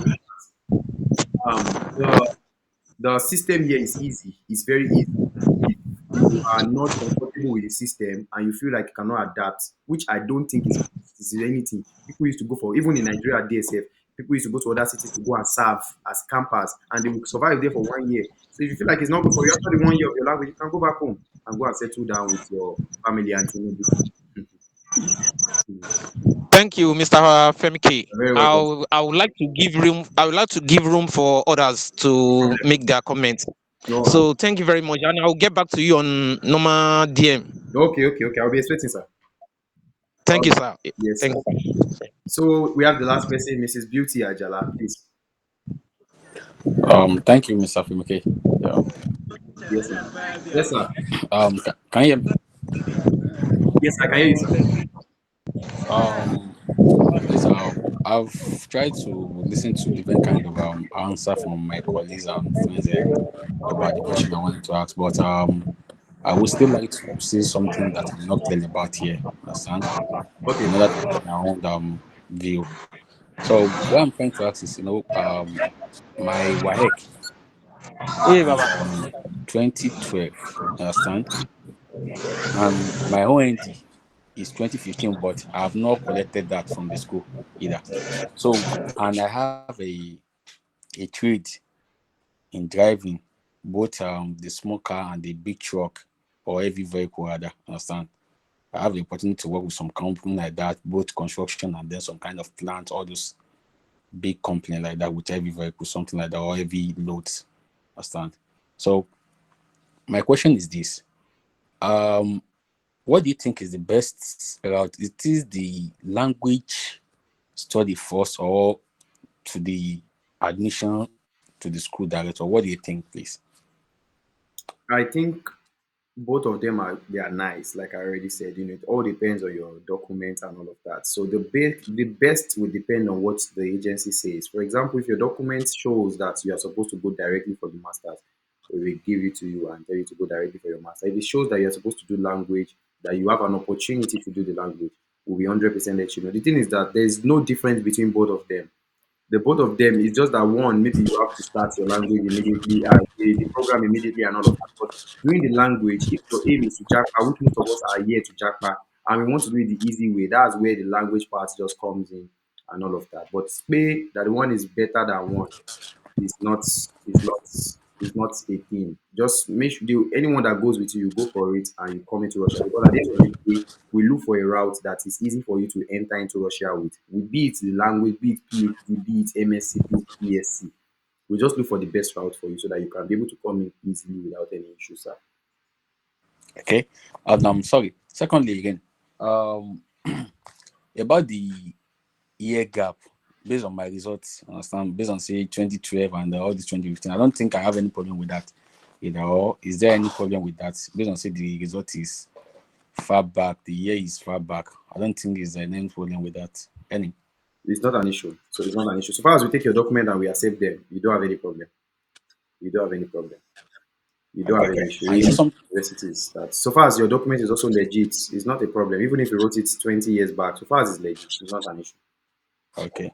Because I was told before, like on a year sometimes ago, I think the meeting we did the last time or something like that, talking about year gap or something like that, sure. Yeah, we But used to I have problems wasn't with year gap, but right now we figured out a way to do it. We applied to some universities that they accommodate those things, so it's not an issue. okay, because for you to know that I've been following you, even if I this is not my know, account, this is my wife account. So I just have to like at least but to it's not let you nice clear because my I'm not expecting somebody that has been following me this long to still not be in Russia. It's not nice, but no, so that's just it.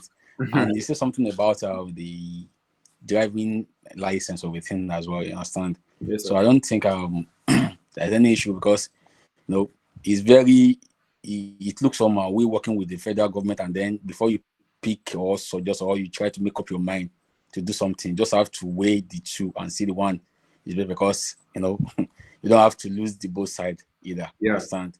yeah, You just have to prepare your mind down. yeah, true. Both of us are really feeling it now. I know my colleagues in the government sector also are even they understand what I'm saying as well. But I think you just have to at least prepare your mind. I think I will DM you after the maybe on your personal list at least to talk more about that and then see how we can go about and send you the document or the No result problem as at well. all. I'll be expecting your document as soon as possible. Just since you've been following me, you are my person. Then let me just know, and we'll definitely work on it together. All right, thank you very much. Yes, sir. You're welcome, sir. All right. So there was one person before now. Now we already have three more people. We don't have much time, to be honest with you. All right. So guys, let me just I'll take your questions, but give me some time to just analyze a little thing. So guys, thank you so much for your questions so far. We are still going to analyze the other people's questions, but let's quickly give it time. So the thing is so far all the questions that I've gotten. Please, if you are on, can you mute yourself, please? Let me see. So all the questions I've gotten so far, they are nice questions. I've seen a lot of people that have asked me questions. I know a lot of people here, in one way or the other, are older than me. Some are younger than me. But the truth of the matter is that this is not about who is older or younger than anybody in this situation. We all have a goal in mind, and the best thing we can give our kids, the best thing we can give our family is to relocate them. To be honest with you, we need a system that works. Look at it, for example, a student here, they don't pay school fees. They don't pay school fees. The primary school student don't pay. If you have kids in Russia, they give you money for the kids' maintenance. So what are we talking about? So we are in a system that works, and that is why we are glad, and that is why we are pushing this narrative to people. People ask me sometimes, they're like, Afemike, thank you so much, oh, thank you for telling us about Russia, but why are you pushing Russia? I'm like, bro, because a lot of people don't know about Russia. A lot of people, they think Russia is, when they hear Russia, the only thing that comes to their mind is, why are you rushing like you're in Russia? Are you a Russian? Why are you rushing? But there's a lot beyond that Russian and Assyrian Russia. Russia is a very, very normal, standard country. You can live with a very minimal amount of money. You can make a lot of money for yourself, for your family, for your wife, for your children. You can bring in your mom, you can bring in your dad. Look at my story. I came here in 2020. I had nothing. I had 0 naira in my bank account. I was broke. This is the truth. This is not even a motivational story. Look at us today. My younger brother is in Russia. My sister is coming to Russia soon. My cousins, most of them are in Russia already. I've processed it for them. We are doing all well. If somebody knew that I was the one that was going to process for my family, all of them, maybe my village people will not try to kill me. So, at the end of the day, the liberation comes when you take the step. You cannot sit down and be expecting that you'll be coming to every Zoom meeting and asking questions. Before you know anything, the questions will get boring. So you don't need to submit your document, legalize before submitting. You can submit and we'll check it out. You don't need to legalize. That one is a later process. So back to what I'm saying, we need that movement. Japa is not hectic. It is because you are meeting with the wrong agents. They are scamming you, collecting money from you. You have heard a lot of stories, guys. Like, my name is Femike. Go to YouTube and go and check my YouTube. Go and check my Instagram. Go and check everything. You will see how legit we are over the years. We have been operating for over 5 years now. Have active students. We are even doing interviews with our students. We have people that are coming. The truth is, why are they okay? It's something to collect money from people. Yes, you can at least collect money, collect their money. No wahala, collect the money, but do what they say you should do for them with the money they've given you. Why are you collecting? Imagine, why is an agency collecting 20 million naira from a student to run Canada for the student just to not do anything? Let's even say that they deny the student the visa, for example, because of his own stupidity. It's okay. At least the student will understand. But you are not doing anything, you just collect the money. It's not nice. So what I used to say is, guys, we've been active, we've been working for years now. The reason I'm recording this because this video is recorded. The reason I'm saying this rather is because this video is recorded and so many people will still watch these videos. Hundreds of people will watch the video. And they need to know this is not a Ponzi scheme or a scam center. We try our best to help you as much as possible. So start your processing as soon as possible. There's no need to keep talking and talking and talking and wasting time. Some people used to say, Femike, the reason I've not started is because you've not answered my message. I'm like, okay, now I've answered your message. What next? Do you know that some people will go on a call with them?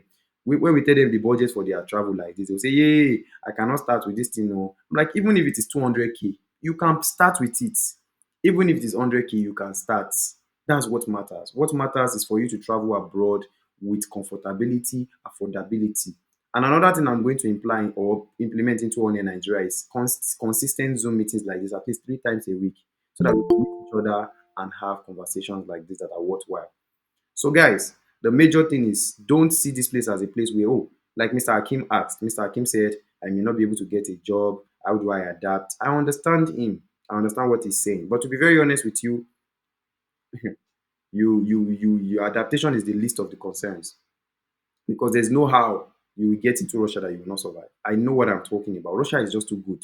You will, my student, I posted Gerald recently. Gerald came into Russia. He came with a nylon bag. To be honest, nylon bag. Now he use carry luggage come. Now Gerard don't get apartment. Gerard don't dey live large. Gerard don't dey live big. Wetin Gerard dey do? Gerard dey do specialist, called sales specialist. He dey sell cars. He dey sell houses for clients and all of that. It's not a big job. It's not. It's not. Even here, safe that job safe is not like the biggest of job, but it's normal. It's paying the bills. If you have 1.5 million I used to say something that is very important. I used to say something like, a lot of people are saying, I want to go to America, I want to go to Canada, I want to go to Australia, I want to go to Netherlands. Bro, if you're in a country, I used to say this thing, I'm going to say it again, where the standard of living, your budget, your expenses is actually higher than your salary, you are on minus, because when your budget, your expenses is higher than your salary, imagine you are spending $300 to keep safe and your salary is $100. Where is the remaining $200 going to come from? You now start borrowing loans, start going into debt and becoming broke. You are in a zero position, not even zero, minus. If you are in a country where your expenses is equal to your salary, you are on zero. You have nothing, because if your salary is $300 and you spend $300, so what is remaining for you? Where will you pay your school fees from? And the last thing I used to say is, now, if you are in a country where the salary is higher than your budget, you are in the right place. And that's what I used to say. So, guys, the best place right now is Russia. Trust me, like, Russia has no issue. There's no racism. People experience racism in different ways. I will not lie. I will not say that we are the honest, or we are the only one that does not, that there's no racism here or anything. The racism that people experience can be in different categories. For example, now, one guy, he said a lady came to him and she touched his hair, and she asked him that, are you sure this hair is yours? Because why is your hair like this? Then the guy was like, what's that? Like, my hair is like this now. So like, why is it not curled to the back and all of that? We've also had a situation where a girl wore bone straight wig. Then one Russian teacher saw her, and the Russian teacher was like, why are you wearing our hair? Are you not happy with your own hair? Why are you wearing our hair bone straight? Another situation to where a guy, the lady asked the guy too that, where are you from? He said Nigeria. I said, how did you get here? I heard that in Nigeria there are only dogs, animals, elephants, like it's monkeys and all of that. How did you reach Russia? Is it true? Did you walk? Because I don't think there are aeroplanes there. But bro, all of this question where they ask now, they did not beat anybody. All this question does not warrant anything. If they ask you stupid question, you move on. There's no need to kill anybody. There's no need to beat anybody. You go on your own. That's their stupid curiosity. She's curious and she has asked you the question. You move on. I've gotten a lot of stupid questions. Somebody have once asked me, the person said, why am I tall? Did they used to spread us outside? Like spread us. I should lie down outside for stretching in Nigeria. I was like, they used to spread us sometimes. So, but me, I did not go undergo proper spreading. That's when I'm not very, very tall. So I just make the best of everything. I just make them laugh and I do whatever I want to do. So there's no issue, there's no point in fighting or anything. So guys, what will happen now is that I'm not going to be taking any more questions for now. I'm so sorry guys for the ones that have delayed. If you have any question, come to my DMs. I'm still here now. I've seen many messages already. So thank you guys for attending this meeting. I really appreciate everything. There are jobs in Russia. There is money to be made in Russia. The admission is easy. Everything is fast, is reliable. I will be doing these meetings to let you guys know. And I don't want this meeting to be longer than this right now, so that others can watch it and they can understand it. And I want you guys to share this with others, share this information with everybody that you are going to get it to. When I send the video upload to you, I'll be sending it maybe today or tomorrow. Share it with your friends, share it with your family. Let's share it with your enemy. If your enemy travel, we will stop hating on you. So thank you guys so much for joining this meeting, and we're going to meet on the next one. Thank you so much, guys. Bye, guys.